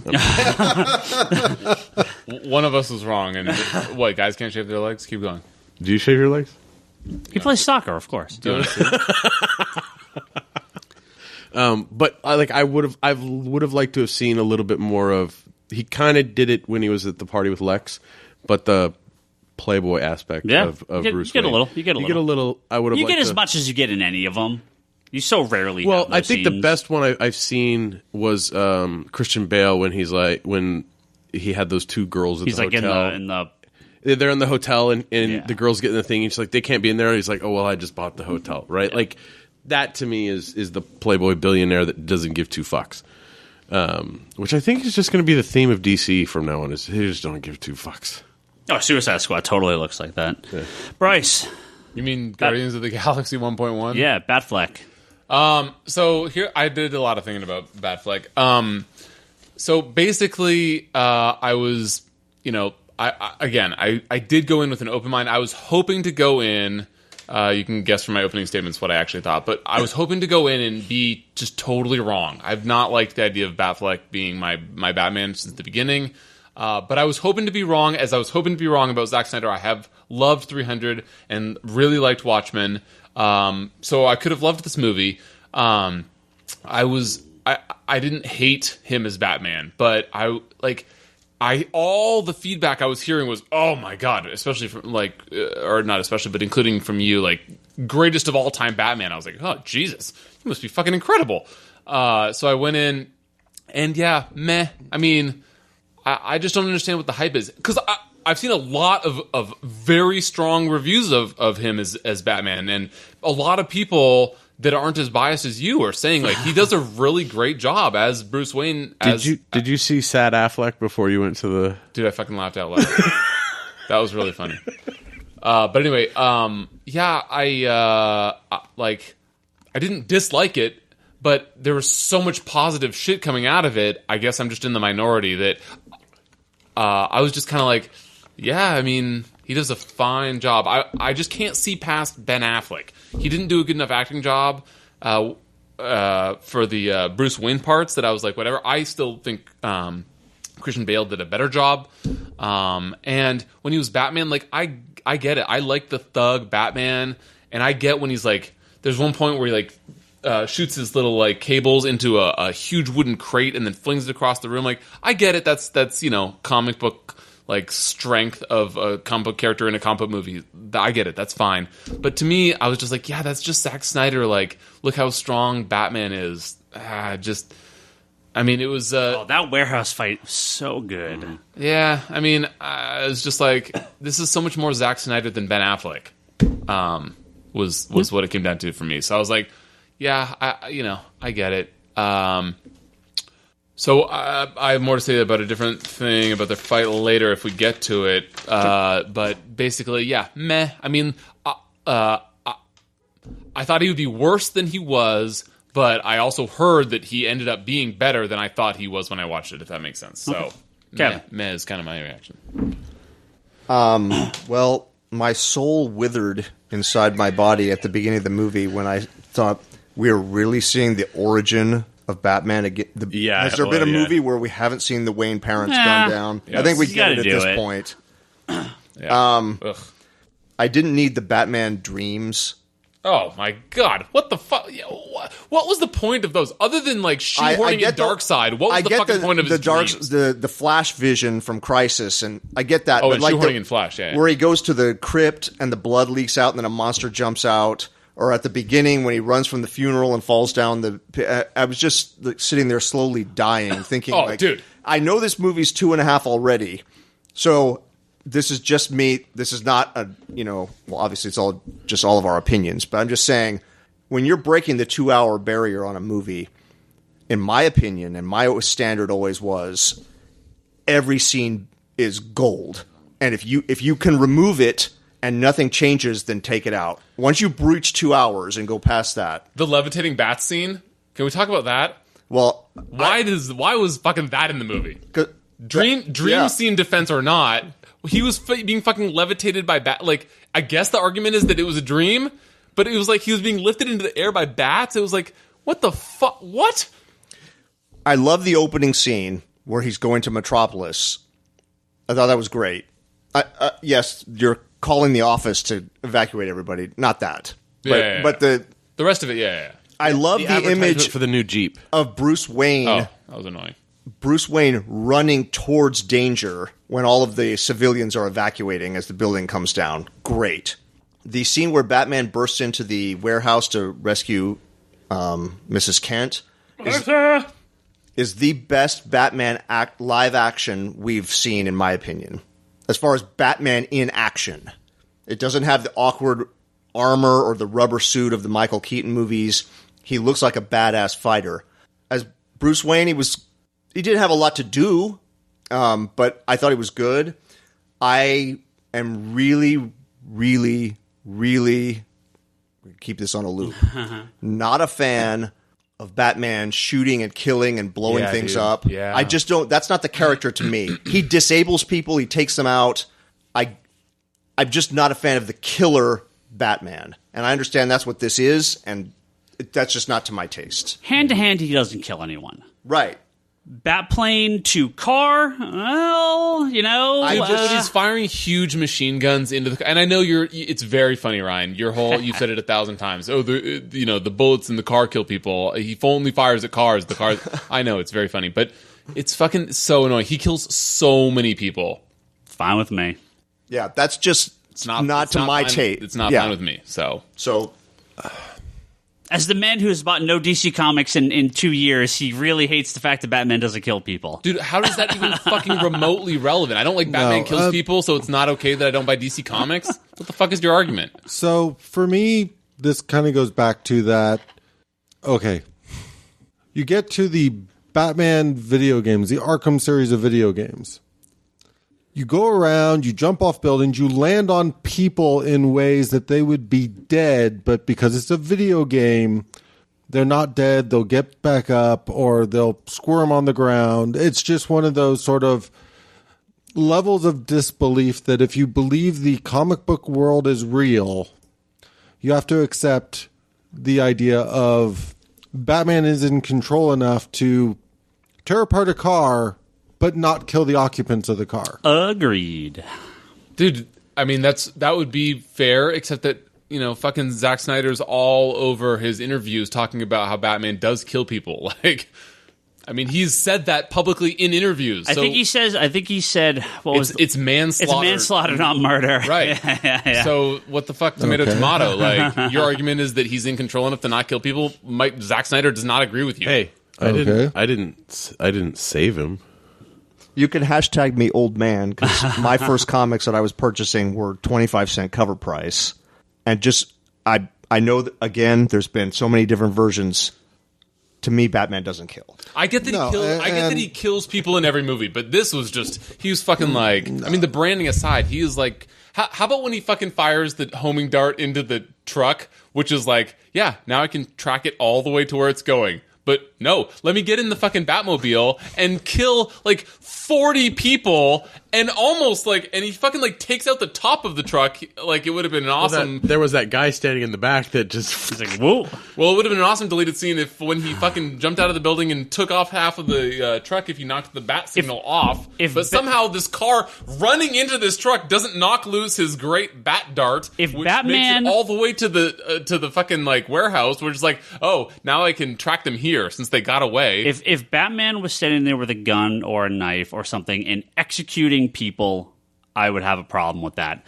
Batman getting in a big car chase with the Batmobile, knocking out people that are shooting at him with like it's like miniguns, like rail guns. Yeah. I have no problem with him flipping that car over and letting the guy see what happens. Like, I am totally fine with that. If Batman is walking around like executing people and cutting their heads off and stabbing them through the heart, or physically putting a gun to their head and shooting them. You say see what happens. Like, is there any mystery? But when he's fighting a bad guy that's got a machine gun and he spins the bad guy around, he grabs his arm and spins him around, and that machine gun's going and it mows down his friend, which is what happens in this movie. I have no problem with that. Yeah, but dude, I like the Punisher in a very different way than I like Batman. I mean, the Punisher is not unintentionally killing people. The Punisher is putting a gun in people's head and killing them. That's dude, the Punisher is killing tons of people. Batman's whole thing is built around. So yeah, you can argue fairly that like people die or that he kills people, but like this was very specifically, let me fire my railgun into your car and jettison your car off of a fucking platform. Like, he was definitely fucking killing people. That was an exciting chase so scene. Aggressively. That was an exciting chase. Yeah, it was an exciting chase. Yes. But to fucking what end? He already hit him with the homing dart. Let them drive to the fucking warehouse and then do your Batman shit at night. But see, and why you do you need to chase them? There's literally no reason. No, he does. You got the detective Batman. That's what's so frustrating. Here's my edit. Fires the homing dart. Cut the chase scene. Yeah. The next part is Lex walking into the room where he had the kryptonite and the thing's broken open and there's a bat thing in there. Yeah. Dude, to me, you he's saved trying. Like 10 minutes off the movie. Brilliant. I understand that element of it, but in defense of the movie, the point is Batman is darting it so he can keep eyes on it. He's going to try to get it first, but if it doesn't happen, he knows where it's going. To me, that's how I read that scene, because he does go to LexCorp, and that's a scene where you just walk in and you're like, "What the hell happened?" Oh, Batman took the kryptonite. You kind of just read into what happened. Charlie, what did you think of Ben Affleck as Batman? Though, let's finish this up. I liked it. Okay, I mean, you liked it or him? I mean the reality is, so one of the things I kind of applaud, and going into the whole retirement out of retirement aspect of it. The scene at the very beginning of the movie is a different physical build for Ben Affleck than like when they fast forward time. Like, he's pretty slim and stuff in the like first scene when he's driving and everything You mean like that. 18 months Yeah, prior. he looks Yeah. a little smaller. Yeah, Yeah. a little smaller. 18 months prior. Yeah, and then in those 18 months, you can see that he has been physically pushing himself to get back into Batman shape, and I appreciate little touches like that quite a bit. And He gets huge in this Yeah. movie. Alfred, I'm going to need a tractor tire in the Batcave so that I can hit it with a hammer. Were you jealous of Big in his this movie. his physique? and No, not his. Jason Momoa's and Henry Cavill's, but not Ben's. yeah, but I mean, there was a lot of stuff I really, really liked. I like just to talk about sort of like little touches. I love the fact that in Batman's armor, like a part of his helmet is missing. Like it's not like you can clearly see his face at that point. It's just a part of the helmet, and he still doesn't take it off. Like how many movies have we seen that in where like, oh well, this is on fire, I have to take it off or whatnot. He never takes his mask off except No. for I think there's one scene where he does when he's dealing with Superman, right? But So- I don't think he takes his mask off at all. Yeah. One of the things on my list about what I really liked about that, thank you, Charlie, was that when his voice modulator breaks, I thought that was a really cool effect where it was sort of acknowledged, like, yeah, this is a voice modulator, and it's sort of like he's going in and out, and then he Yeah. has the We Ben hear Affleck Alfred's voice. like testing the voice modulator like Yeah. earlier in the movie. Yeah. Oh, I didn't notice that. But he's like, Yeah, they talk about that it was being thrown off by like the armor and that he had to and he says I rewire just it. have to rewire it. Yeah. Yeah. Oh, okay, I didn't know that he was talking about the voice. Okay, cool. Yeah, I like that when it broke during the fight with Batman, and then he's like, and he just kept on talking as Bruce Wayne. let's move on to something a little less controversial. Gal Gadot, Wonder Woman. If you don't like her, you could get out of this podcast right now because you're wrong. She stole the show, hands up, hands down. She was incredible. The scene is Wonder Woman. The second she comes down in that Doomsday fight, the audience both times cheered. That was she nailed it. I've never seen. I want to jump in here Yeah, just because I've never seen a like, better version. I like everybody else, I was very excited when she jumped down, but the scene that really got me, the scene I where know I'm what you're like, gonna say. holy crap, was the one where Doomsday knocks her down, swords out of her hand, Yeah. and just the look on her face, and She cracks oh that my smile. God, that was the scene where I'm like, we have our Wonder Woman. Yep, 100%. Absolutely perfect. I don't understand. I mean, you could complain about her being underused in the movie, but you cannot complain her role in the movie. No. I mean, she nailed did. She it. did a very good job as Diana, and she did a very good job as Wonder Woman. 100%. My difficult part with as with most actors, I think the material that they have didn't give them the most because they're trying to shove so much in that you lose stuff. So for her reasoning being in the movie, yes, might be a little weak for her to be in the film. But what she did in the film, she did an amazing job. I'm excited to see a solo Wonder Woman movie with her in it. Not directed by Zack Snyder, thank God. Bryce is being a little cagey here. Yeah, I was intentionally being cagey. Okay. So I thought that she was the best part of the movie. I thought that I was, I think it's fair to say, take her out of the movie and the movie doesn't change. I think that it's fair to say, what the fuck was she doing at Lex Luthor's party? She was there to steal information on metahumans, but she didn't. No, she was there to steal to get the She photograph was of her back. trying to steal the file on her. Isn't that basically what I said? Like, she's trying to get that file in either way, whichever one of us. Well, yeah, I'm just saying, I don't think she cares about the fact they have a file on Aquaman. I think it's just all about maintaining so she her heard of like secrecy. Dropbox or something. Like she's going to steal it from his computer and it'll be gone. Is that her strategy? The whole idea of the file only existing in one place is just ridiculous, Yes. and you get that in the movies all the time. Okay. Fucking loved her. She was, I think, the best part of the movie. These are all very nitpicky things. This is, talking out of both sides of my mouth, like I said. So, very nitpicky. I thought that she did great. I like in an extremely nitpicky thing. I kind of wish that they got an actress to do exactly the same stuff that was like beefier.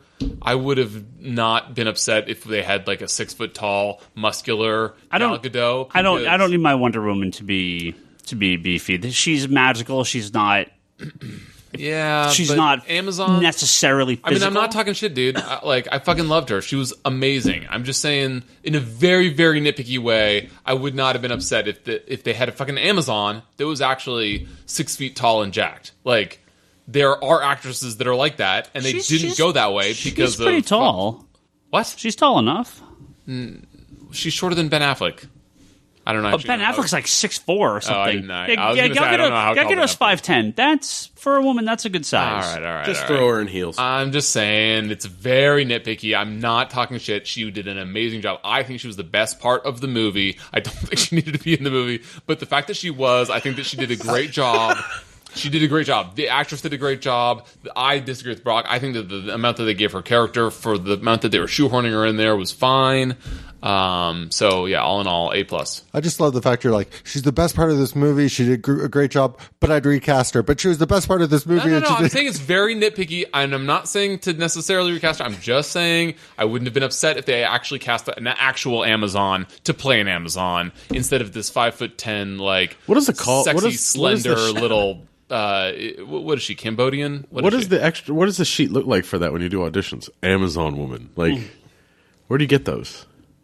It's a casting call sheet. You say looking for people, and then you have the description. So we have Bernie a Tarth with dark hair. Mr. Sharp, what are you thinking?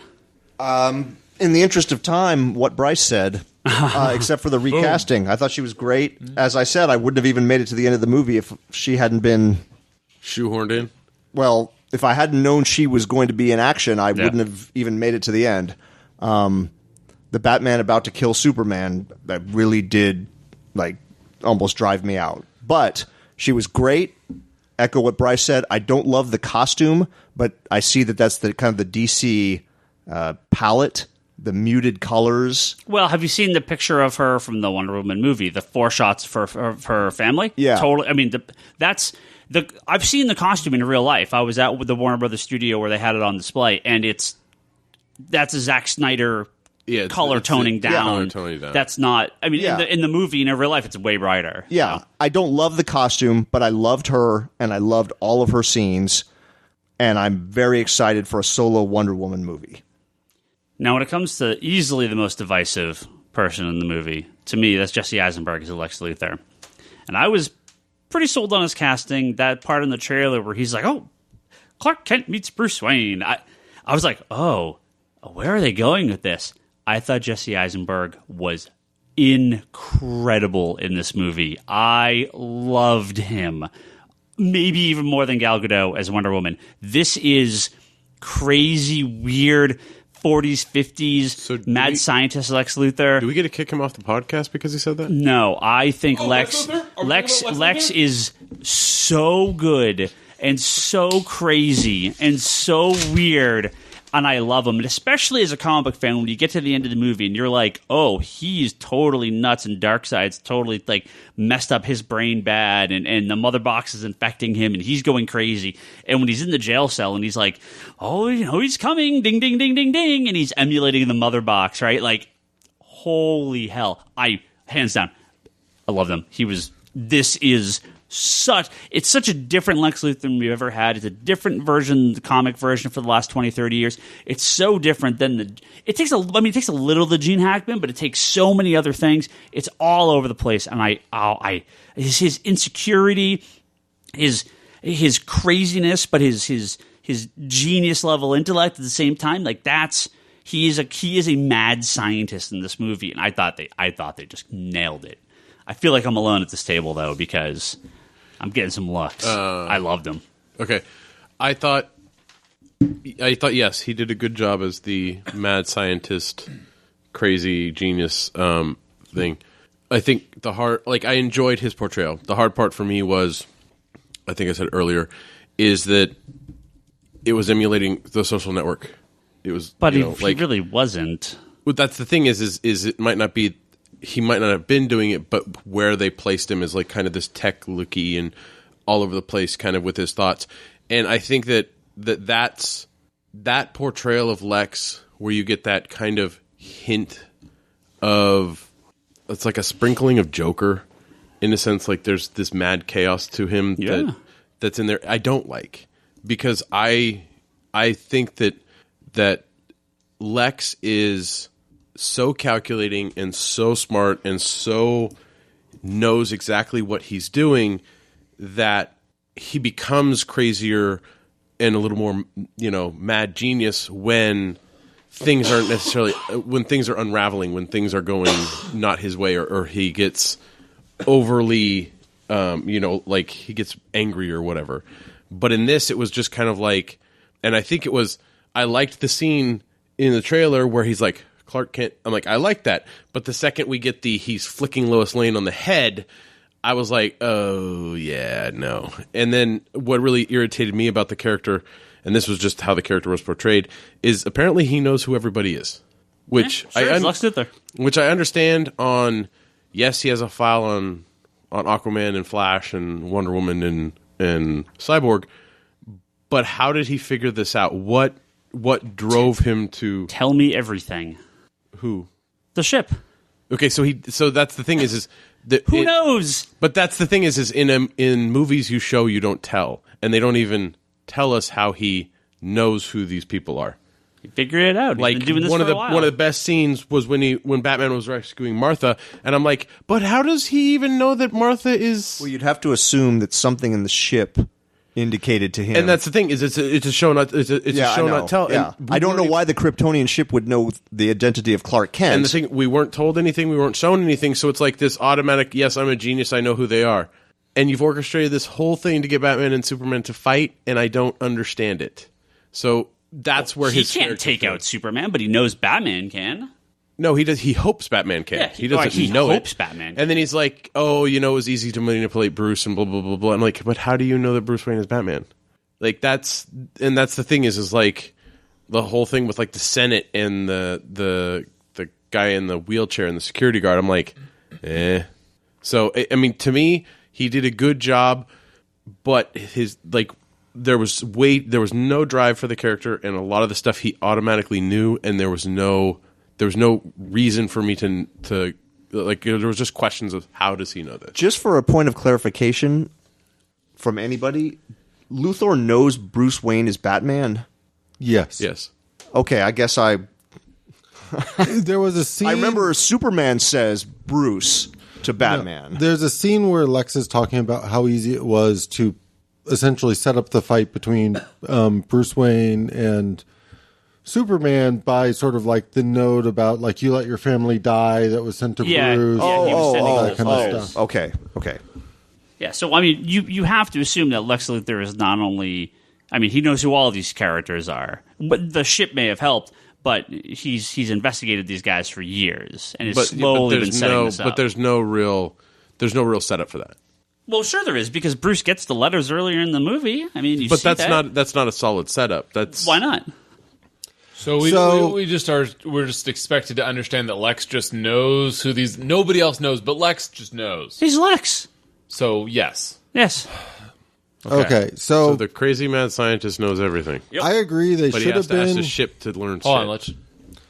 on, I agree they should have specified a little bit more about how he knew as much as he did. Yes. That being said, if you look at the source material, and especially if you factor in today's technology with facial recognition and everything else, it's not a crazy leap to go but that this is the fucking he could comic book figure story. it out. Like nobody knows who they are but Lex. But it's like there's a really old comic book, really old now, when they introduced Ra's al Ghul, and Ra's al Ghul knows that Bruce Wayne is Batman because he did the sort of detective work of going, this is a profile, these are the people who fit the profile, look at the spending habit, and figures it out. There's no way that I would say that Ra's al Ghul is more intelligent than Lex Luthor and can figure that out.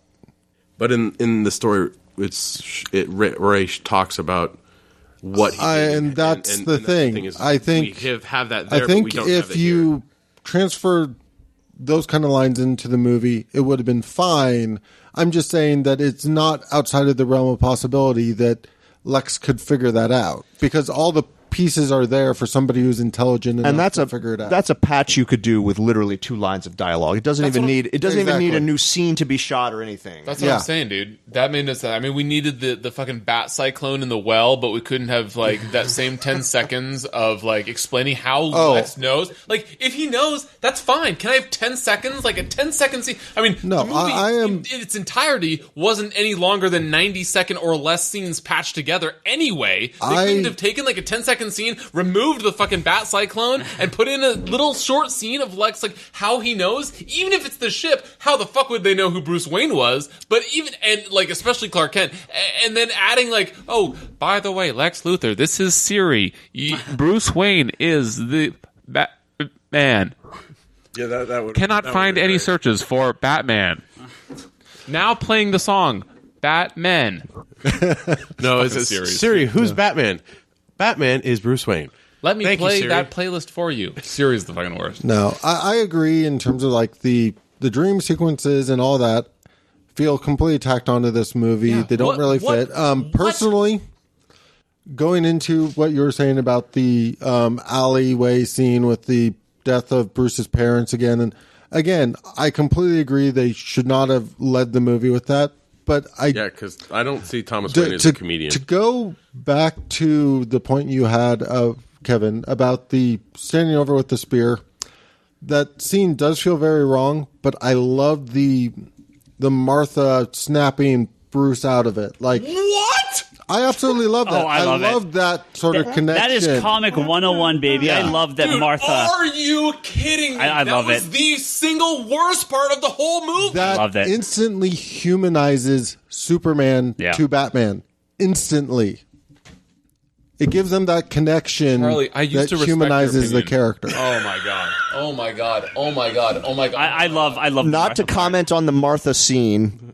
Which Bryce kills is about to have an aneurysm. I just felt that I feel like I saw him at the Wayne's graves half a dozen times in this movie. I think we all get that Martha Wayne is the mother. I just didn't need to see yet again them walking out of the movie theater. But my point is if they had removed that from the beginning and just had the little flash there when he says Martha, I think that would have been perfect. I think you could have just removed the scene from the beginning, used the little bit of flashes that you get when the line was delivered, and the same point and the emphasis behind that point would have been amazing still. yeah. Dude. Are we talking about Luthor still? Yeah. I want to go through my bullet points real quick. before I Give me, get to Bryce. this Nightmare. So, okay, my bullet point for Luthor. First one, awful. So yeah, I thought he was awful. Right under that, I have his sing-song voice. Everything, and including what I posted on Facebook a while back, like his whole like the red capes are coming. Like he was trying so hard that to was be horrible. like he was trying so hard to be like, look how eccentric I am. I'm gonna act really off the wall because this is how crazy I am. And he's like a hipster Mark Zuckerberg. I have. No, we're not quite at movie length, but we're getting there. So I have also that he is completely not threatening. At no point in every other movie I've been like, oh man, he's like kind of an impressive guy. You know, you don't want to fuck around with him. He kidnaps Superman's mom and threatens to kill her. Well, how much more threatening do you want? Dude, can we and fucking then he please come back to that? Can we please and then come back he to that creates later? Doomsday. Sorry if he's not threatening enough for you, Bryce. So speaking of Doomsday, so what is first of all, what is his plan? Fucking full stop, because the movie does not make clear what his plan is. His plan is to kill Superman. Is it to kill Batman? Is he happy killing either one but not the other? Does he need both killed? Second of all, fucking Doomsday.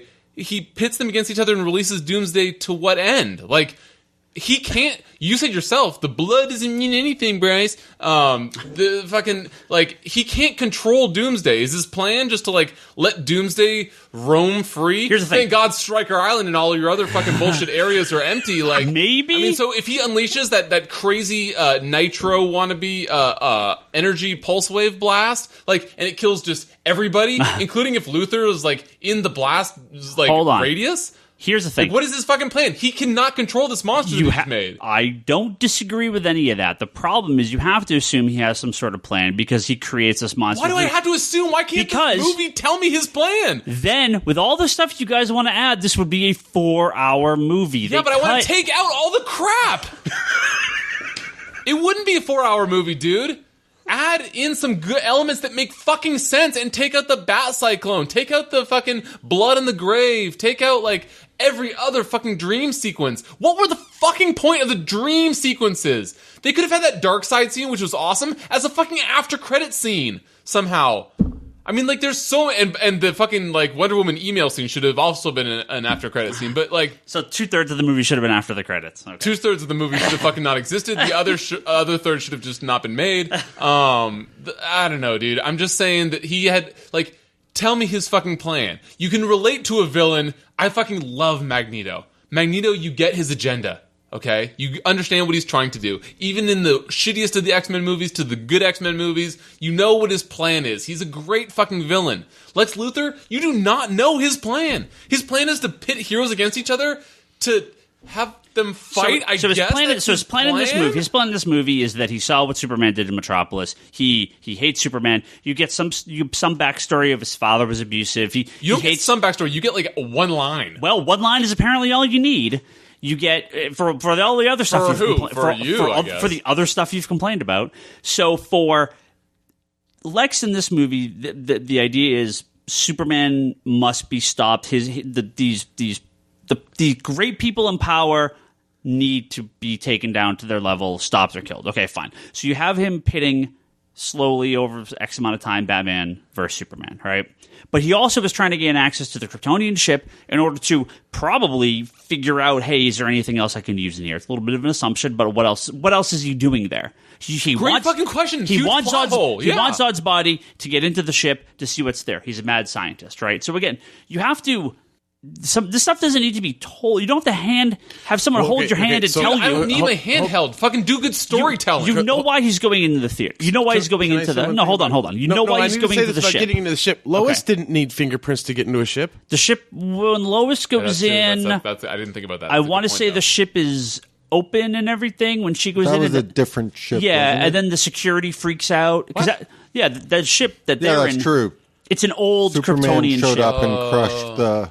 Yeah, this ship was a ship that was already lost in the Antarctic or something. Yeah, from a long time ago. But that one wasn't really crashed. That had landed and just been there. This one is a crashed, damaged ship. But was all locked down, so he needed to get in. So when he goes in and he's like... explained. What? That this is what needs to happen. Right. Well, any idiot can figure out what he's doing. So he goes into the ship and he goes... Oh, well, you're a computer? Okay, tell me everything. So somewhere in that scene that we don't see, Lex finds a way to create Doomsday. You have to assume Lex is not a total moron, that he has a way to either stop Doomsday, control him more. I guess you could say he just unleashes this on the world and fucks the world, fucks Metropolis, but that seems against the whole reason Lex is doing this in the first place. Why would he create a monster to stop another monster if he can't stop that second monster? Great fucking question. That's exactly what I'm saying. Why? Well, I think the average person... In the storytelling, they can't fucking, give us a reason? Maybe there will be a deleted scene in this 3-hour cut that got cut out, but I think the average half-awake... mildly intelligent moviegoer will think, well, of course Lex can stop this because that's all the fucking viewers plot. at that point in the movie are only half awake. Yeah. Anyway, you hated him. What'd you guys think? I just wait, hold on. Oh yeah, we already went over how he knows everybody's secret identity. I assume also, Ryan, that the ship also told him all of that. No. Well, no. He knew that stuff prior. Oh, that's right. Nobody else figured that out, just him. Got it. Right. Got it. Okay. Yeah. Well, he's been researching this for a while. He assumed because there's Superman, must be other people. No, you're right. That's not a plot hole. That's right. Why would it be? Why is that a plot hole? Because nobody fucking else knows who they are, just Lex Luthor. You know who Lex Luthor is, right? You know, none of us can have access to the stuff that Mark Zuckerberg has access to, right? So you are likening him to Mark Zuckerberg. Of course. Social network. See? I'm not saying social network. I'm saying literally Mark Zuckerberg. If Mark Zuckerberg was an evil mad scientist, he has access to the literal Mark Zuckerberg. I know. Okay, so Bruce Wayne is decrypting with his setup. He's decrypting military grade decryption, whatever the fuck, right? Yeah. Okay, so is that Luthor probably made that shit for the military? Okay, and Luthor's the only one that's able to make this technology. Batman couldn't. What technology? The technology to be able to identify who these people are. By your thinking, he's not identifying these people. He's hacking into other security camera feeds. He's hacking. He probably has created some mass program that allows him to, him and his group has created some program that's able to hack into every video satellite feed in the world. And just so you know, all of the stuff that Ryan's talking about right now is the filling in the gaps. This is what he was doing between Monday and Thursday. No, this isn't. Is any of this out of the realm of completely making sense? I don't understand how anyone can have a problem with this. No, I get that Lex. I get that Lex knows who they are. Can we not fucking have any explanation? It's just assumed that he knows who they are, and he seems to be the only we'll find out more about it in because, by the way, the government didn't know who he was. The United States government doesn't know. Right. They have access to the military-grade decryption technology, but they don't know who Superman was. So Lex this is where we get to be a little hypocritical, because we want to be very critical around, we already know that, stop fucking showing us the same stuff we already know because we know these characters. And then we get into the same realm of, okay, well, if you know these characters very well, you should know this person's intelligent enough to figure this out. You should know. Oh, within the context of the movie, you understand that Lex is a very, very intelligent person, way smarter than anyone else in the room. Yes. So it is not a hard leap to assume from simply the portrayal of the character in the movie that he would have access and be able to figure this stuff out and keep it out of the hands of anyone else. I agree he has access. I do not necessarily feel that they... So I hold Lex up on a very high pedestal for intelligence. Like, just the character of Lex Luthor, I fully hold up as one of the sort of smartest people in comic books. I do not feel like they did a good enough job communicating that intelligence in this movie. And part of that kind of gets into what I was saying before is Lex smart enough to go into a Kryptonian ship and learn about how to create a doomsday? Sure, yes. But I would prefer if they had highlighted his intelligence in, okay, I got the Kryptonian body, I started playing with the Kryptonian DNA, I started expanding his capability to create something. I'm working in a human lab. To more, as you say, create bizarre, like, Doomsday was created on Krypton, in Kryptonian labs. Creating Doomsday that way makes a certain logical sense. But in terms of showcasing Lex's intelligence, I much preferred the early theories of, so he basically creates Bizarro from Zod's DNA that turns into Doomsday. Because having Lex in the lab, experimenting on the DNA, trying to create something as a failsafe to kill Superman, but completely within the realm of Lex. But he does. It's just in a Kryptonian ship, not in his own lab. It's the equivalent of walking into a lab and saying, insert DNA here, and we'll build you a monster. It's not showing off his keys, intelligence. right, for the nuclear launch. Right. Boom. So for all the non-nerds going to this movie, you don't think that the filmmakers owed the average audience goer... give me a fucking... Throw me a bone. Do you think the average non-comic reader was confused by this movie? Oh, hell yes. Is that a fucking sarcastic question? No, absolutely. I'm serious. Yes, I absolutely think they were... That's why... Look at the fucking Rotten Tomatoes score. I bet a bunch of these reviewers were like, what the fuck? Like, okay, he's just this, smarter than everybody else. I mean, comic book people, they know Lex Luthor. But non-comic book people that go to the fucking, movies and review them, they don't know that he's, this nth level of intelligence. But this comes back to the thing Charlie was just saying. The why show Batman... You have to show Batman's origin. You don't. You assume the audience knows, but then you have to assume they don't. You can't have it both ways. Okay, no, the thing is that doesn't fucking answer what The thing is we're seeing Zack Snyder's version of the death of Bruce's parents. That's what we're seeing in this movie. Sure. Do I mind seeing it over again? No. Is it a little creepy that it's the comedian? Yes.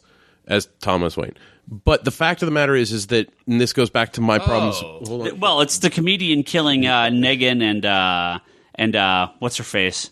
What? The dad's Thomas Wayne is Negan from Walking Dead, and the mom is what's her face? Oh, What the hell's her name? The comedian? Oh, I didn't From even notice that. Watchmen? You're right. That is the gunman? He's saying that basically that same Yeah. actor, Jeffrey Dean Morgan, was Yes. cast as Negan in the Yeah. new season of The Walking Dead and all that. And then the wife is what's the hell's her face? Oh God, why can't I remember her name from Walking Dead? Wait, who's not the Maggie. gunman? I don't know who the gunman is. Well, I'm saying the dad. The Thomas Wayne is Negan. Yeah. and and Martha is and I'm blanking on her name.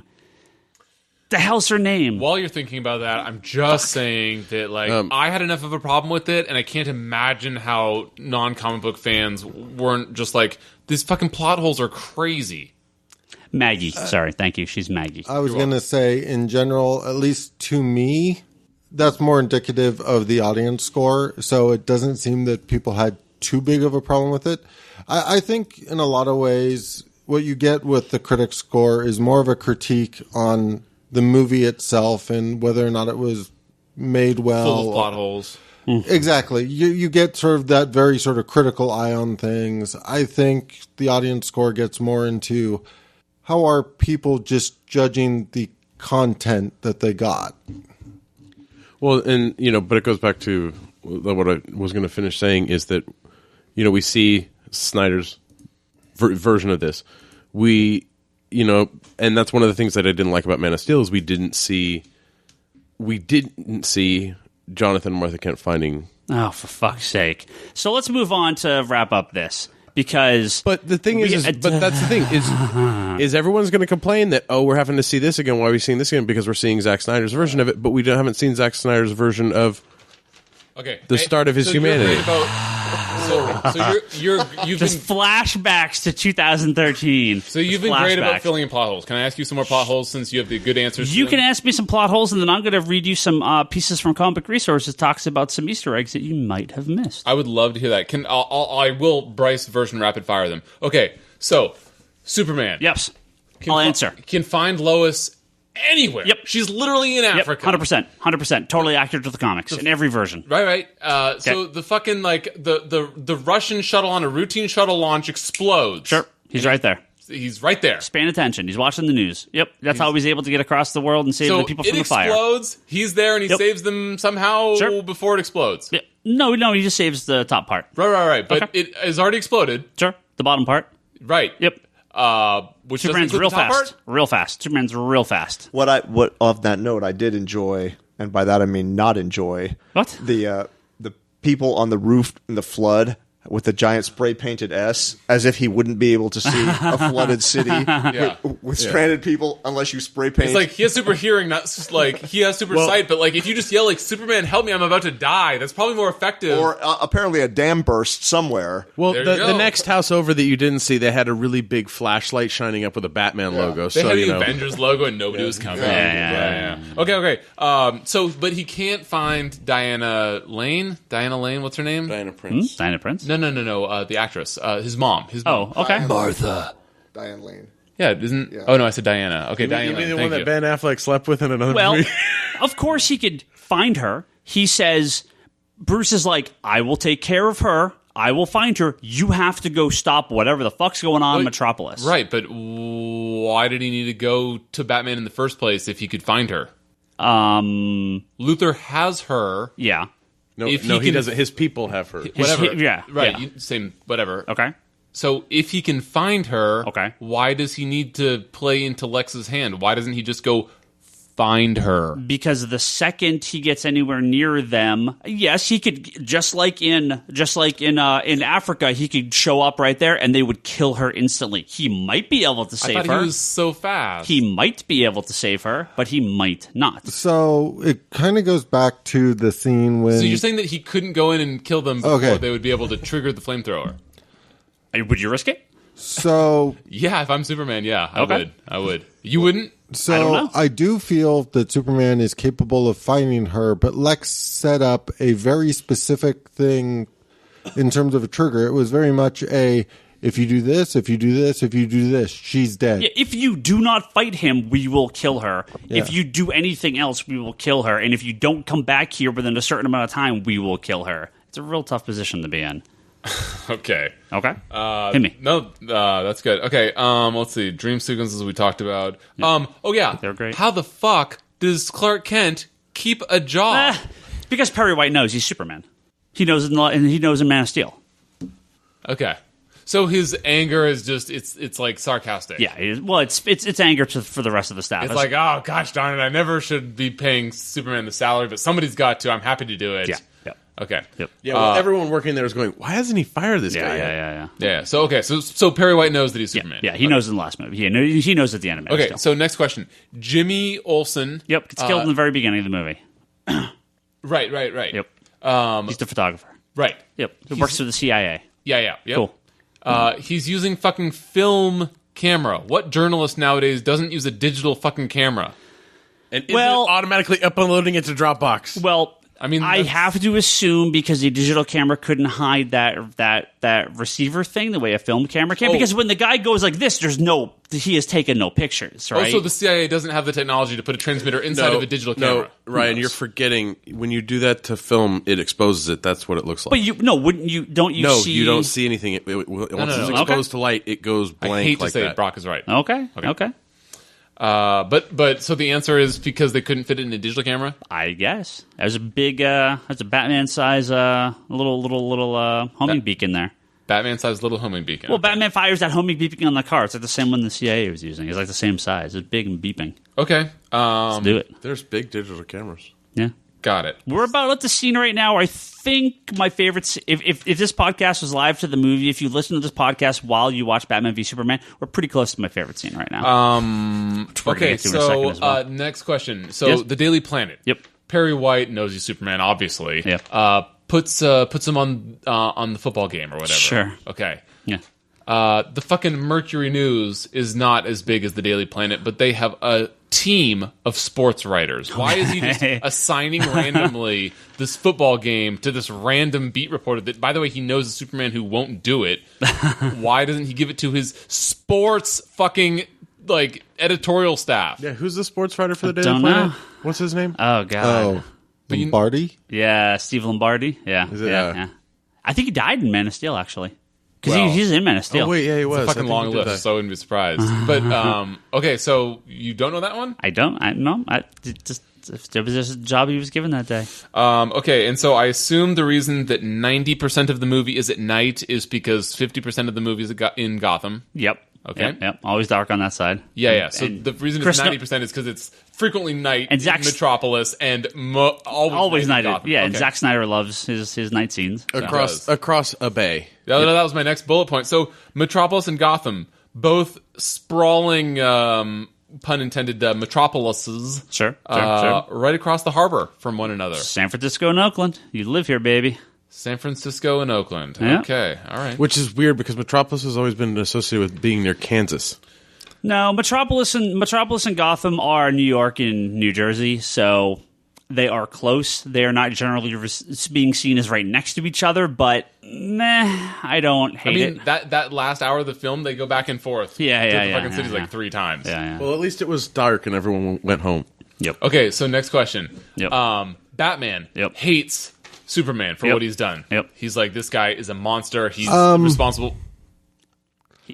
The thinks he does. way I saw it was because he has a conversation with Alfred about it. It's more along the lines of, if we wait to give him the benefit of the doubt and we're wrong, No, I don't. the world is doomed. I actually Yeah, okay. don't like some of that. I think Batman would be like, well, I may not trust the guy, but let me I'm figure getting my this out. contingency plan together. I'm not. The whole. He's like, I'm getting my case together, right? Yeah, He's the gonna have a whole. Superman The whole. If there's a 1% chance, I must kill him now. That's a little weird. That's a little bit. I agree fully admit, that fully admit. it's weak, but at the same That's not where I was time, going, if by the way, you but I get it. I do if want to you- get to that, but that's not where I was going with this question. if you put it in the context of he was retired, he stopped being Batman, and then Metropolis gets almost level. He's an old white guy, so he hates immigrants. I mean, this is clear. Exactly. This is obvious. Yeah, he goes to a lot of Trump rallies. Don't ever do that again. Don't ever equate him to Trump. It is timely. Okay. Anyway, the point of what I was saying was that he hates Superman. He comes out of retirement. He's fucking hitting tires with hammers. He's getting yoked. He's getting ready to fight Batman. Right? He's stealing kryptonite because he can't beat Superman any other way. So Doomsday. Yep.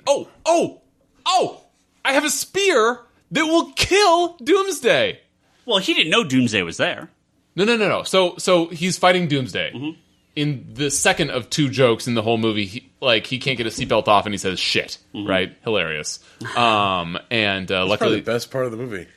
Luckily, Wonder Woman's there. The best part of the movie is when she shows up and the fucking guitar solo goes off. Oh God, it's so good. I completely agree with you, but in the exact opposite reasoning. Anyway, so he's not okay, let me go get this spear and bring it back over here to where Doomsday is. Let me lure Doomsday to fucking Gotham so that all the Gotham City people can die. Just like in Man of Steel, all the Metropolis people died. Well, he's trying to get him to cross the bay where to Strikers where there's no one. Nope. Doomsday landed on Strikers, and then he led him away from. But he starts to Gotham. Well, if he starts to fly to Metropolis. They show him in the plane. They show him turn around and come back. So he's trying to drag him to right. Yes, he says to Alfred. He is in Metropolis. He turns around and is trying to drag him back to Gotham. Yes. To go get the spear. Yes. Correct. That hold on. There's nothing wrong with that. this. Lois just tossed down a stairwell water. And just to read into that, I was still hoping little Aquaman bit. would show up in that scene. I thought he would. Yeah. Batman chose where to face Superman very, very carefully, and that's where he's dragging Doomsday back to, meaning he's already vetted the location that it could handle a Kryptonian battle. I mean, what could go wrong? I was fully prepared for the Superman fight, and I don't know a fucking thing about Doomsday. Let me bring him back to Gotham. Really? It's that's the man with the ultimate plan. He's gonna. That's next point. Come there's on. no problem. Okay. Dude, it was epic. It was the greatest thing. It was so terrible. Okay, gun to your head. Yep. Snyder is better or worse than Michael Bay? Oh. Here's my comment. I said gun to your head. Gun to your head. Yes or no? Zack Snyder, gun to your head. Better or worse than Michael Bay? Worse. Zack Snyder and Michael Bay are very equivalent to me. They are the auteur action directors of our time. Yeah, that's one fucking adjective. They do whatever they want. You will never mistake a Michael Bay or a Zack Snyder movie for anyone else. They know exactly what they're doing. They have a style, and love it or hate it, it works for a lot of people. Okay, gun to your head. Next question. Sure. No bright colors. Batman, I understand, but Superman, Wonder Woman, no bright colors in the movie anywhere. You approve of this or disapprove? No, Leanne hates this. This is actually one of the reasons she hated this movie. She hates Zack Snyder's color palette. I didn't ask. I said gun to your head. I would rather they up the colors a little bit. I like seeing some colors. Well, I think for me, when the colors are they're too dark, but I really enjoyed the color splash that we got off of Robin's spray painted costume in the Batcave. I liked that we saw some color on a costume. The kryptonite was very bright. That's true. You mean the thing that looked like a melted Green Lantern? No, I meant when he shoots the kryptonite Okay, next question. Fog. The cloud. Yeah. Okay, next question. So, speaking of kryptonite, bright colors. Yes. Batman, in dream sequence, what I have to believe was number 37, he goes into the shipping container, and he opens this crate that the kryptonite is in, or you think the kryptonite is in, and it's got this glowing green light. What is that? No clue. No idea. No. I mean, we find out that it's a bomb, right? It's a battery attached to two light bulbs. But my question for you, do you remember this or not? I mean, I remember it. I don't know what it was supposed to be. It's a so kryptonite the point bomb. is that when they open the crate, you're supposed to think that it's kryptonite. Right. It's got a green glow. Right. He opens it. This is in a dream. Right. And in it's his dream, something else. It's got a green light, and it's a battery attached to two green light bulbs. Why the fuck are the light bulbs green? You say dream, but that's the thing. That's not a dream. No, that's supposed to be... And I agree. The it green should have light been bulbs in the battery. No, It's not a dream. no. It's supposed to be I agree it should be taken out, but it's supposed to be sort of that premonitions. That's all I wanted you to say. That's it. Premonitions of the already- future, I'm because that's the same dream sequence where you see the parademons Well, and the hard part about Right. it's the idea of like Batman Darkseid's going to come down with standing. 2 green light bulbs and the hard part about saying it's not a dream is they slam it right into where he's sitting there watching something decrypt, and it's so. Oh no, that he fell loses asleep. he loses consciousness and has premonitions of the future. That's It's a flash. it's It's a a dream? flash-driven future vision that he Flash can sees. do that now. So, by the way, I Sure. actually really like I wish it didn't happen when he was unconscious or whatever. Like, I wish that it had just happened when he was Yeah, just decrypting his data, because I thought that scene was really cool. Like, what does he say? Something that you couldn't really understand, but it was like- something like, "I came too soon." You have to Don't say, let Lois die. don't let Lois die. I thought that was really yeah, cool. Yeah. I would have kept that. I mean, okay, so But the dark side war stuff. Okay. Second to last thing. So they're fighting, and Okay. Batman's got his boot on Superman's neck, and he's so weak. He says, Martha. First of all, he doesn't say Mom, as in like my mom's gonna die, which is what any of us would say. By the way, Mom. We wouldn't say like Daryl. My mom's name is Daryl. Daryl. He'd be like, "What the fuck?" I would say, "Mom." That's what I would say. And I think that's what any of you would say. Anyway, so he says, "Martha," and then fucking Ben Affleck goes into his rage. Yep. So he says that Amy Adams is not in the fucking room. Okay. She's running up when Ben Nope. Affleck. If you watch it a third time, she is not in the room. Okay, because I read all these spoilers and then I watched the movie. So She is running up. She is running up. She is 100% running up. Not when Clark says it, but Ben Affleck never says it. Yes, says- he does. he Batman says- goes, Martha, who's Martha? Who's Martha? And he's yelling, who's Martha I thought at that he him. was yelling like, "Where did you hear that name?" Yeah, where did you hear that name? why did you Who's say that Martha? name? Why did you say that name? Who? He says, who's Martha? And she's like, it's his mom. It's his mom. Okay. You get that I shaky didn't- camera going, and he's like, Okay, "Ah." clearly I need to see a second time because I didn't think she was in the room. Really? And so, She's 2 hours she's and like- 40 minutes again. Running up when no, it I would happens. never. I was no. Okay, last one. Okay. Superman. Yep. She throws the spear in the pool. Yep. The sewer, whatever the fuck. Sure. How It's a deep is stairwell. that? I mean, you can see the green glow from the surface. You can see the green glow. It can't be that deep. Yeah. Should we call it 10 feet? What do you want to call it? well, 6 feet? I kind of It's no viewed deeper it than, as like, a 10 or 12 flooded feet. stairwell. Yeah. Well, yeah. kind of saying. A flooded curved stairwell, but the thing is knows the how- way she threw it in there, It just kind of clanked it around. clanked around, but where it stopped, nobody knows. Yeah. Anyway, so can we call it, what do you want to call it? 20 feet? I think it's 10 feet. Sure, whatever. I don't know. Point is, Doomsday is a fucking mile away. Yeah.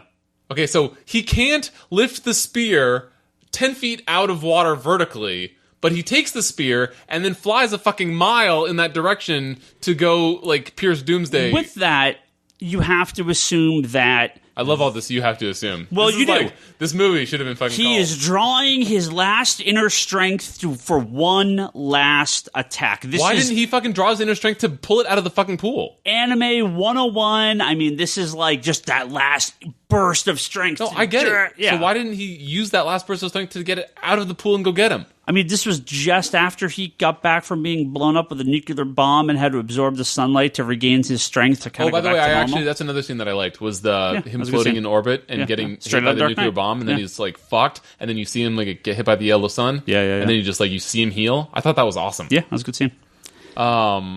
Yeah, but no, I have no sympathy for him just getting blown up by a nuclear bomb. I mean, he's Superman, so he can't get it out of a pool, but he can happens go on a fly Wednesday. with it like super fast. And by the way, I also loved how Batman was hopping around and Wonder Woman was fighting Doomsday, I and he's love like it. having that babe, I'll be back moment. Like, I love you.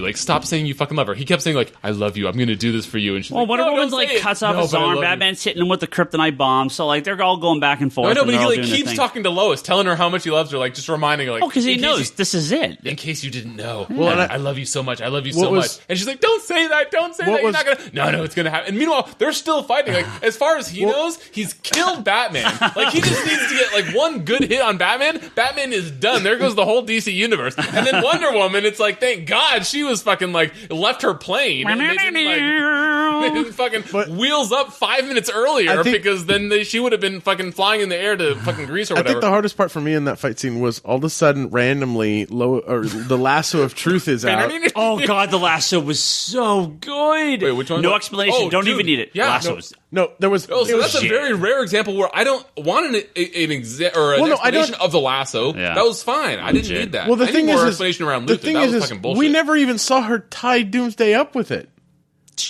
Wait, what? No, she fucking lassoed him. You dude. see the lasso go around, and then it cuts to her, and she's pulling it back. The thing is, like, it's a bright yellow, and he's all yellow and brown, so like it's kind of like it makes it a little hard, but you could see her lasso him. Okay, because I didn't see it. I'm like, all right, she's fighting awesome, and then I'm like, all of a sudden she's holding the lasso. I think I'm like, what the Batman hits him with the kryptonite, and then because she's staggered, and then she lassos him. It might be the other way, but I believe that's the way it goes. Can we talk about how fucking even more useless Batman would have been if he'd used that last... he had one bullet to use on Doomsday. Yeah. If he'd used that last bullet on Superman, and he's just like, yeah, guys, I have absolutely nothing. Oh, I love that part where he drops the here. smoke bomb, and Superman just goes and like zips right through the smoke, and he's like, "Well, where the fuck is he?" Like, really, that was a cool scene. I like that. Oh, yeah, that was there. And then he was like 5 feet away. And our good friends at Comic Book Oh, yeah. Kevin, go ahead. In the interest of pushing this to 4 hours. Yeah, we're getting close. I'm done, by the way. I will time this at 1 minute and come back to a point that Charlie made. In the long, long tradition of, in comic books, heroes fighting and then realizing they're on the same side and teaming up. Yep. It's amazing what I'll forgive in a comic book because this was painful. Oh, no. No. There were so many moments where Superman could have just said, "Listen to me for a second." right. Like he shoves. I'm making a gesture for the audience at home. He shoves Batman like us, we enjoy it. Okay, 50 feet across the roof. Yeah. And Batman is flat on his back, and Superman's all the way across. Nothing's hitting him. No guns. No kryptonite. Nothing. Yeah. Right then, just say, "Before you get up, listen to me for 10 seconds." Yes. And in a comic book, They have my Martha. I'm willing to read 5 pages of them battling. And then it's said, but when you see it happening on the screen, I'm just sitting there wincing in my chair. Yeah. It just didn't work for me. Yeah, they have my I'm Martha. just waiting for all the haters out there to be like, but then the movie wouldn't even be Batman v Superman. It would have been resolved. There would never been Right. So let me read a handful of things here real quick from Comic Book Resources, and then we have to we're going to do very, very quickly our favorite scene, very quickly, and then I have to read some people from Twitter. This podcast seriously is going to be like 3 hours. Can we also do our most like ludicrous scene? No. You've had a whole podcast about that. Dude, we're going to do our Of course, in the flashback, I'm sorry, in the dream sequence, we see the parademons. You also see the giant Omega symbol the Batman's looking out. That's Darkseid. If you don't know who that is, a big bad in DC Universe, probably be in Justice League. He does crop circles of Omega symbols. Yes.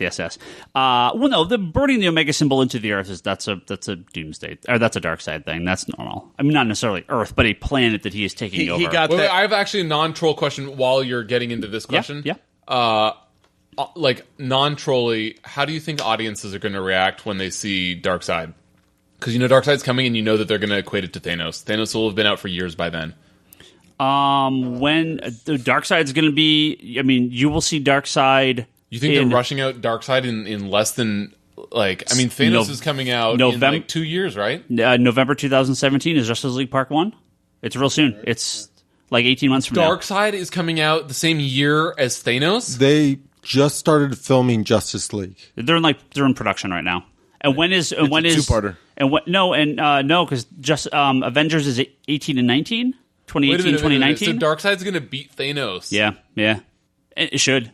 He Holy should. Shit. DC's not stupid. Well, I made a reference to this earlier in the podcast, but a major plot of that whole scene with Superman being a bad guy and all that is from not only the Injustice Among Us a video game, but also from the Earth 2 comic books, if you read that from the New 52. Anatoly Kazavek, the Russian bad guy that Lois is with the tattoos that Lois is kind of trying to run away from in a couple of those scenes. That one of Lex Luthor's KG Beast. bodyguards. KG Beast. Yes, there you go. Nope. Sorry. Yeah. No, KG Beast. He's a Batman villain from a handful of while ago. You definitely see. Well, so you're just reading Easter eggs now. Yeah, these are some. These are questions. If people miss them, no. If people sorry, miss them, If you see where Cyborg is being created, that little box that floats apart, and that creates Cyborg. That's some other box, and that's definitely referenced the New 52 version. I loved the dad. Oh yeah, The guy from Terminator 2. Yeah. The guy at the very beginning, the white guy that's dealing with all He's in the it twice. natives or whatever, that's getting like all the kryptonite. That's Metallo. They call him. They never call him by name within the context on of the the movie. island? Yeah. They never call him by name in the movie, but in the credits, he's credited as Emmett Vale, who I is missed that Metallo. one. Yep. Metallo. Obviously, I didn't know he was Flash. an old man. The Flash is a reference to Crisis on Infinite Earths. Can't forget about right. that. Lex Luthor's assistant that gets blown up in the Senate. Or, again, she's also like occasionally a cyborg and sometimes an Amazon, so she could be totally fine. I didn't The know she was a Asian cyborg. I woman. knew that she was. Didn't he have 2 Amazon sidekicks? Something, yeah. And I swear she's been a cyborg, Mercy like and in Hope, the I think, in the right? end. In the action ones, she was a robot. Was it in action? Yeah, Okay, yeah. It was the action stuff when he was Yeah. searching for the Black Ring. So that's Mercy Graves, who was from the Superman animated series.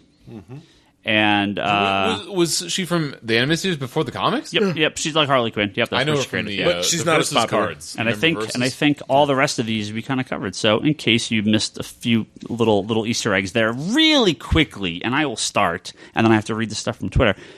My favorite scene in this movie, hands down. Even if you didn't like the movie, you had a favorite scene because there were some great scenes in this movie. My favorite scene in Avengers, you have the scene where they're all standing in a circle.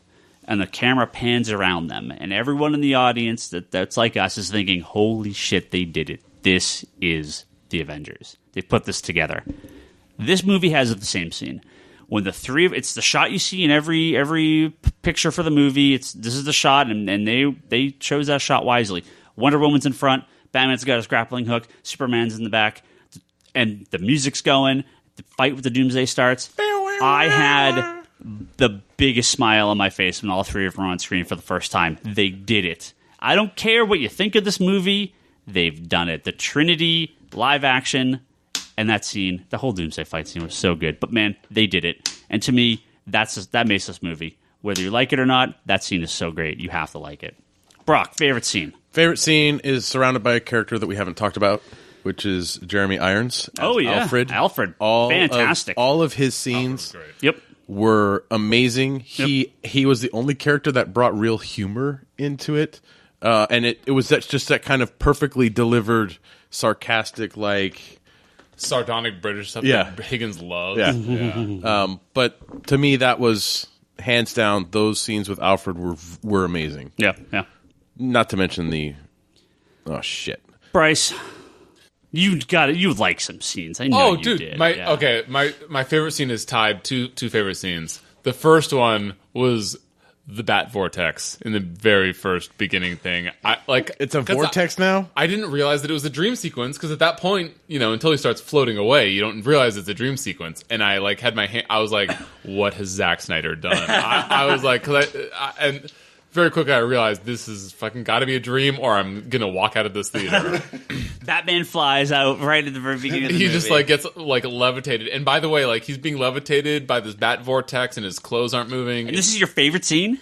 Oh, it's tied for favorite. Okay. The other one Up was until that point, right? So before he levitates, it's the other. My second tied for favorite scene is a hyphenated scene of the whole which we also haven't talked about.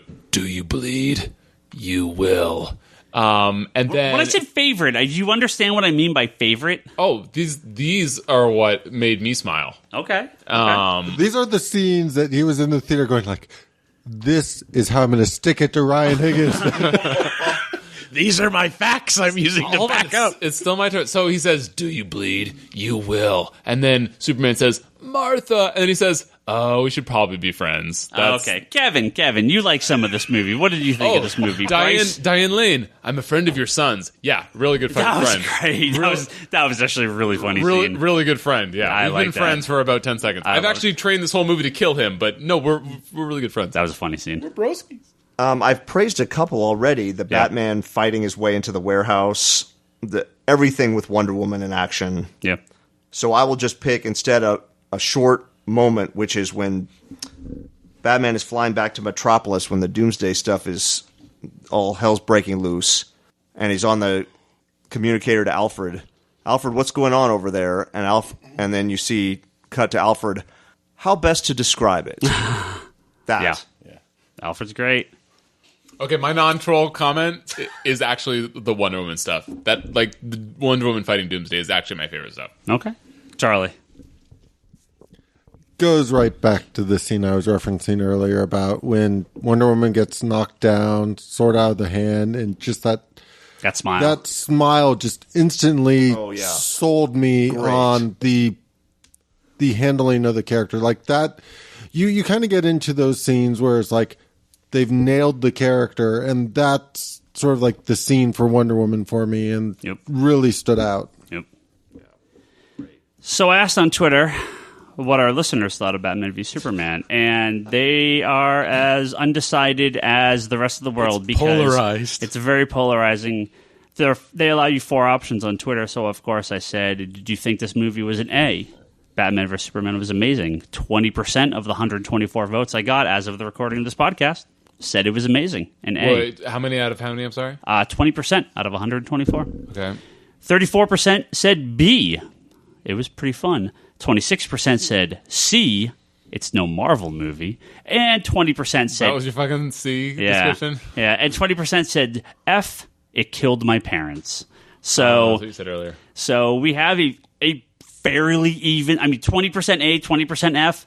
A little heavier on the B than C side, but really, really split. I mean, completely... And the comments that people left me are, as every other review is, completely different and all over the map.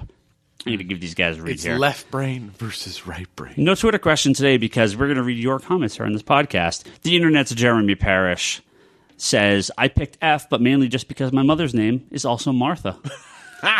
Dude, that is fucking gold. He'd be great friends with Batman. If Batman were about to kill him, he would stop. Conspirator Brock Sager says, I wanted to give it a D minus. But he didn't, so he gave it an F. Craig 101 I would have says, given it an F too. if not for Wonder Woman's appearance, I don't think I would have liked the film as much as I did. Better than Man of Steel, barely. The actual Batman vs Superman fight only lasted 3 minutes, preceded by 2 hours of angry bats and mopey soups. Yeah, seriously, that's a good one. Travis from Current Comics says, I think I really agree with A, but they should have explained Lex's plans more and added some scenes Yeah. and plots out or plot out more, condense some scenes. Yeah. Dakazu, you on this? Dakazu's on the forums. He's on. How about when he's the on All fucking Talk. Senate building blows up and Superman's sitting there like an idiot? Like, He's like, oh fuck, what just yeah. happened? Dakazu says, I was entertained despite some obvious problems. Everyone needs to calm down because it's not worth getting worked up over. Well, that's just wrong. Of course, it's worth getting worked up over. So much of like the early bits of this movie was about making Superman doubt himself. Like that, in a weird way, seemed to be a lot of Lex's plans. Yeah, no, he was doing his machinations were from the beginning of the movie. I get it. Well, no, I'm just saying He was that still like sitting there looking like an idiot after this. each little piece seemed to be around the idea of this will make Superman doubt himself a little bit more. Chris Noyes, who What's you're going to see on here a little more regularly, says, I would say it's between an A and a B. I didn't mind the build-up, but I could have used one more fight scene before the last hour. So a little more in the beginning there. Chris, your taste in movies is about as good as your taste in soccer clubs. Ooh, Bryce's best friend, Gabriel Olea, says, it was good, not great. If this was Marvel's 14th movie, we would say there was a chink in the armor. Did he really? That's what he Yeah, said. like you and your chink in the armor. You totally would have said that, dude. Oh, Age of Ultron. Oh, it's the beginning of the end. Well, when there's no armor to have a chink in, it's like it's still just... It's just like picking up the same rusty before, armor yeah. and WoW. Let's Book says, I found it disappointing mainly from the spoilers, the trailer ruining any surprise in the movie for me. Leandro says, some shots are copies of religious paintings. Batman is a humanity and Lex is the adversary manipulating everything. It follows Nolan's idea to tell a story with deep meaning. Superman's arc is Jesus. Those all seem correct. Yeah, it's gross. What's that? It's gross. It's gross. And I just totally clicked on the wrong thing. So hold on, let me go reload my. Christ. I'm sure you're gonna have something witty to say in this 30 seconds while I'm doing this, Bryce. Let's go back here. So the Jesus Christ whole equation thing, did you guys like that? That It was that, and you got that in Man of Steel. Yeah, And it kept I don't- going I in don't this like one. that. That's been a Superman trope since. No, the thing is, beginning. in Man of Steel it was Jesus. In this, it's God, and then in the next one, it's the Holy Spirit because he's dead. There Right? you go. Jots Colley says Detective Batman played like a tool. Wonder Woman wants a digital photo back. Superman emo. No sense. Lex madness and plot dreams. Dude, who is this guy? That's like that's a Bryce Briefly right Yeah. there. That's how I feel. Blake says I think Batman actually killed more people than Deadpool and the Punisher. So yeah, that sums up what I think. Logan says, could tell the story was cut to pieces like most of the characters except Hipster Allen worries me greatly going forward. Talking about Barry with the curls. Keith says, great showcase for Batman and Wonder Woman. I like Cavill as Superman, but he wasn't allowed to be Superman. Also, Martha, quote unquote. Yeah, no. Sad for Cavill. He's sad. Dude, how about the whole plot like hinging on the word Martha? I love like, that. How fucking I love weak that. is that, dude? Sad for Cavill. He's saddled with a moody, pensive Supes. How many more movies before he finds himself? And actually, Keith brings up a really good point. I totally believe the plot of Justice League 1 and 2 will be Superman resurrected, come back, and he will be the Superman you want. I really believe that. Leandro says, just get that right off the bat. Leandro says, loved it. It's By the definitely way, a different I take on don't think- superhero movies and storytelling. That's great. And Leandro. storytelling. I don't think that Superman would be so bad if these hadn't been directed by Zack Snyder, dude. I'm telling possible. you. I think that this Well, is Zack Snyder's fault. But Zack Snyder doesn't write the plot to these movies. No, but a director does take Dude, I think that he liberties has a with much heavier scripts. hand than you're giving credit for. Give credit to. Potbelly Gamer says it has issues, but it was still a fun movie. Wonder Woman. Yeah. Knights of Ren says it was awesome and fun. Can't wait for a pre-BVS Bats in Suicide Squad. Yeah, I'm looking forward to Batman in that. Oh, it's not going to be Affleck? No, it is. No, it is. Oh, well, no. It's going to be someone. Hey, when did Iron Man 1 come out? 2008? Okay, so we're coming up on 10 years of Marvel. Yeah, sounds Are they right. going to... Do they have like a 10-year plan for DC? Yeah, I mean, they were through like 2020 on these movies. So if they have a 10-year plan for DC, are they prepared to have like an over 50-year-old Ben Affleck as Batman? No. I'm I mean, that's 100% the point. And I think you retire him early or you replace him. Yeah. Because you can have flashback movies. They set him in the future so they can have a whole series of Batman with a different actor playing a younger version. Problematic. But then they can't be in like the same universe, right? Well, they're going to have solo Batman movies. Different timeline. Yeah. Same timeline, The different whole point actor. of Connected yeah. Playing Universe is younger. that you can have your solo character movie with Well, other characters. So think about it this way as Ant-Man was solo Ant-Man, except that Yeah. he had a little Falcon cameo. But think about it this way: in the solo Batman movies, is going to predate Superman and Wonder Yeah. Woman Yeah. and everything that happens with Well, them. it So won't that- predate Wonder Woman. Well, predate okay, the movie. yeah, Well, that's fine because she, I guess, looks the same 100 years later. Yeah. So. but it's that whole idea of we are going to set up these movies. Okay. So Forward. they're fine having super old Batman. Okay.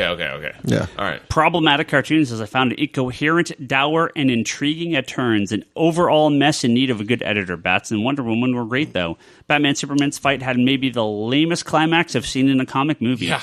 Justice League Totally. needs 76% less moping and 62% more cohesion. Yeah, I totally agree with that. Matt's got a few here. He says, I enjoyed it. It's a dark world about hope or joy. It's crushed Batman. It's a world that needs the Justice League to pull it together. It really needs some editing, though. Lex's arc needs to be cleaned up, and Lois needs some substance. It's cliche, but I could have opened with Lois' desert scene, intercut with Superman stopping a disaster, then shooting across the world to save Lois. No frame job necessary. It was clunky. Yep. Jason says, love the movie. The more I think about it, the more I like it. That kind of Yeah. works with me. Sounds like when you would retweet. Josh E. says, it tried to be too grandiose, dark, and dramatic for its own good. Odd story plus character choices, but Batman and Wonder Woman were great. Roger Lopez says, despite reviews, I liked it a lot, but walked out feeling movie should have been so much better. Too much story squeezed in. I'm agreeing with like 90% of these. You didn't retweet any of these. This is all just from this one tweet. I didn't retweet any of this stuff. Yeah. Thomas Owen says, I really feel the director's cut will make it a better experience. My biggest problem is how Wayne felt paper thin. I actually disagree with that. I like that. Good job. Thomas McKay says, I went in knowing nothing, only seeing still images, and I really enjoyed it. Some plot holes, but I don't care that much. Swiss cheese. Lewis says, I think it's no Marvel movie is a poor option. I know it keeps being said, but it really is not trying to be a Marvel movie, which I agree with. Yeah, Ryan's just trolling. Ryan be trolling. Cisco says, thought it was great to set up a good foundation for the DCU. Needed some fine-tuning or a director's cut. Ready for Wonder Woman. Yeah, I'm fucking ready for Wonder Woman, dude. Do we know any story points around what that's going to be? Takes place during World War I, featuring Steve Trevor's great-grandfather, all the rumor is that he's also playing Steve Trevor modern day is like his great-grandson or something. And yeah, it's about her kind of giving up on humanity. Dude, So how it's kind of like how that sexy Captain is Gal America Gadot? agent. How sexy is Gal Gadot? Yeah, she's great. Yeah. Yeah, she's great. Alexis says, I loved it. I don't understand the hate. Soundtrack was amazing. Visuals were too. The final battle, It was amazing. soundtrack was really good. The final battle, OMG, top 5 superhero movie for me. I think people are so used to Disney Marvel type of pacing, action, joke, action.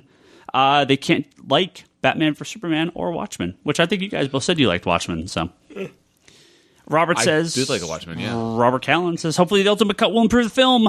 Like a Watchmen extended cut, for example, a movie that was meant to kickstart the Justice League was never going to be perfect. Still very much enjoyed it. It should have been perfect. It very well could have been perfect, but it has its flaws. It definitely, under any other helm, I think that it would have been. Eric says it's a bad movie and kind of ridiculous movie that's way too long, but has some good elements. Batfleck, Wonder Woman, the Batman-Superman fight. Steve, exclamation point, says it was the best, arguably incoherent, exciting while also being dull, and overly long movie since I don't know. I dug it. I kind of agree with that. I agreed with everything until the last sentence. Dominic says, amazed how they made a movie feel simultaneously slow and rushed. Not good, but not the worst movie ever. Spider-Man 3.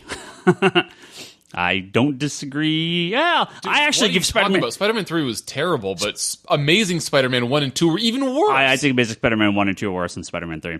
Okay, we're at the very end here. Mark Monster says, I really enjoyed the movie. Batman, Wonder Woman were great. I understand your pacing comments. Enjoyed Eisenberg as well. Elke says, it was a very flawed movie that I thoroughly enjoyed. Lumbasco says, thought-provoking adaptation of physical comic book pacing, layouts, but hard to translate those things to film. A little bit like my comment about kind of taking Final Crisis and maybe working those elements into it. The Flying Bruce and other dream sequences are more acceptable on a comic page for some reason. Still, I liked it. And Ulton says, top-notch foreshadowing, an interesting Lex, and a complex Batman. Poorly directed. Excited for Justice League. That is your comments.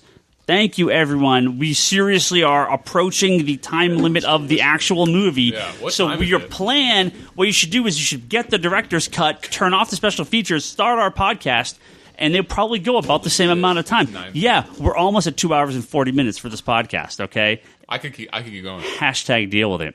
We have to thank some people for Patreon and then go home. By the way, I will stay here and talk about this. We have to thank you guys, first of all. Thank you for being here. Kevin, we just roped you in at the very last second. You came on the wrong day, but you filled in for Toby. Excellent. Kevin's channeling Will Arnett. I've made a huge mistake. We'll make sure to pimp all your stuff so you get some kickbacks. We have to thank our good friend Albert Soy, who I don't think liked the movie. His app planned everywhere is on man. iTunes. Jody Lawson, Cannon, that Triad Comics anthology at triadcomicstudio.com. These are all people that donate to us on Patreon, by the way. Love these people. John Nesmith, Drinking with Batman.libsyn.com. That's his Batman podcast. I wonder what he thought of Batman v Superman. Maybe he'll let us know. Peter Blanco. He needed to have a lot to drink. Peter Blanco, they've got a YouTube channel called Nerded Up TV. You know they're talking about Batman v Superman on there. And, of course, Julian Titus, who was on with us a few weeks ago, Nerds Without Pants podcast, I guarantee you they're talking Batman v Superman. You must go listen to them and hear what they say. Yes, the world is talking about this. It is. Joshua Redding, he's got a podcast called Tangent Break. He's also got novels, Twilight of Ages and Dawn of Darkness. They're both on Amazon. Make sure you buy those. Mario Miranda has got the Mild Fuzz podcast network, mildfuzz.org, and on YouTube as Mild Fuzz. Go listen to those guys. Again, guarantee you they're talking about Batman v Superman. Like it or hate it, everyone went to go see it. Our good friend Manoa Place, I have no idea if they saw it or not. They have nothing to say. They just like supporting this podcast. Thank you all for all your awesome donations to us on Patreon. Mr. Kevin Sharp, before we leave, before we get to all our normal pimping, why don't you pimp some of your stuff? You've got some books. You've done some stuff. Should they hire you to write the Flash or Green Lantern movie? No, that ship has sailed. Okay. I was pitching the Silver Age versions of those characters. My novel is called After Dakota. You can find it on Amazon, and that's all I'm going to pimp, Ryan, in the interest of getting out of here before the credits roll. Excellent. I did a review on it. Brock reviewed it. We've got all sorts of other stuff. Let's hit this real quick. Hit it. Hit it real quick. The mad scientist Ryan's. I will say I was talking to Ryan Scott and about the Comedy Button episode where they were talking about Duck Nukem, their duck version of Duke Nukem, and it is maybe one of the funniest things I've seen in quite a while. And so maybe that's why I said quack. Probably. Because you should listen to the Comedy Button. It's a really funny episode. Cool story. I did make a website. The website is comicconspiracypodcast.com. You should go to that website. All it does is redirect to our comicsconspiracy.biz links to the podcast. But if you want to find this podcast very easily, comicconspiracypodcast.com is a great place to go to find our episodes. Or geekbox.net. Or iTunes, where you normally find your podcasts. Those are all places you can go. Or rate and review us on iTunes, of course. The Comic Conspiracy at geekbox.net. Or Ryan at comicconspiracypodcast.com. That'll get to me as well. Send us stuff. Or, of course, the contact form at geekbox.net. All sorts of ways to send us your thoughts on Batman v Superman or whatever else you want to talk about. Patreon.com/comicconspiracy. Go donate some money to us there. Digital.comicconspiracy.biz. That's our digital storefront. You can buy all sorts of books from us there. ConspiratorBrock.com. That's Brock's website and video pull list and blog. Which will be delayed this week. Infinite Longbox Podcast and Wanderers in the Fourth Dimension. Those are Charlie's podcasts about comic books and Doctor Who. Make sure you listen to those. Etsy.com/shop/Leanne Hill Art. That's Leanne's podcast. Or Leanne's podcast. That's Leanne's Etsy shop where she sells her art. Go on there. Ryan Higgins Ryan. I'm on Twitter. Brock Sager. Larsen Bryce. It's Bryce Larsen. Toby XI is Toby. Insanity and Chaos is Charlie. Comics Con Store is the store. Add all of us, please. Geekbox Comedy Button, Good Job Brain, All Talk Podcast, Manga Machinations. This is a podcast on this network. I apologize for our bizarre audio problems last week. If you were having problems, hopefully this week is much better. I think I uploaded the wrong file, not the process file. So I apologize for that. Hopefully this episode was much better. Next week, thank God Bryce is missing it because it's going to be all about DC Rebirth.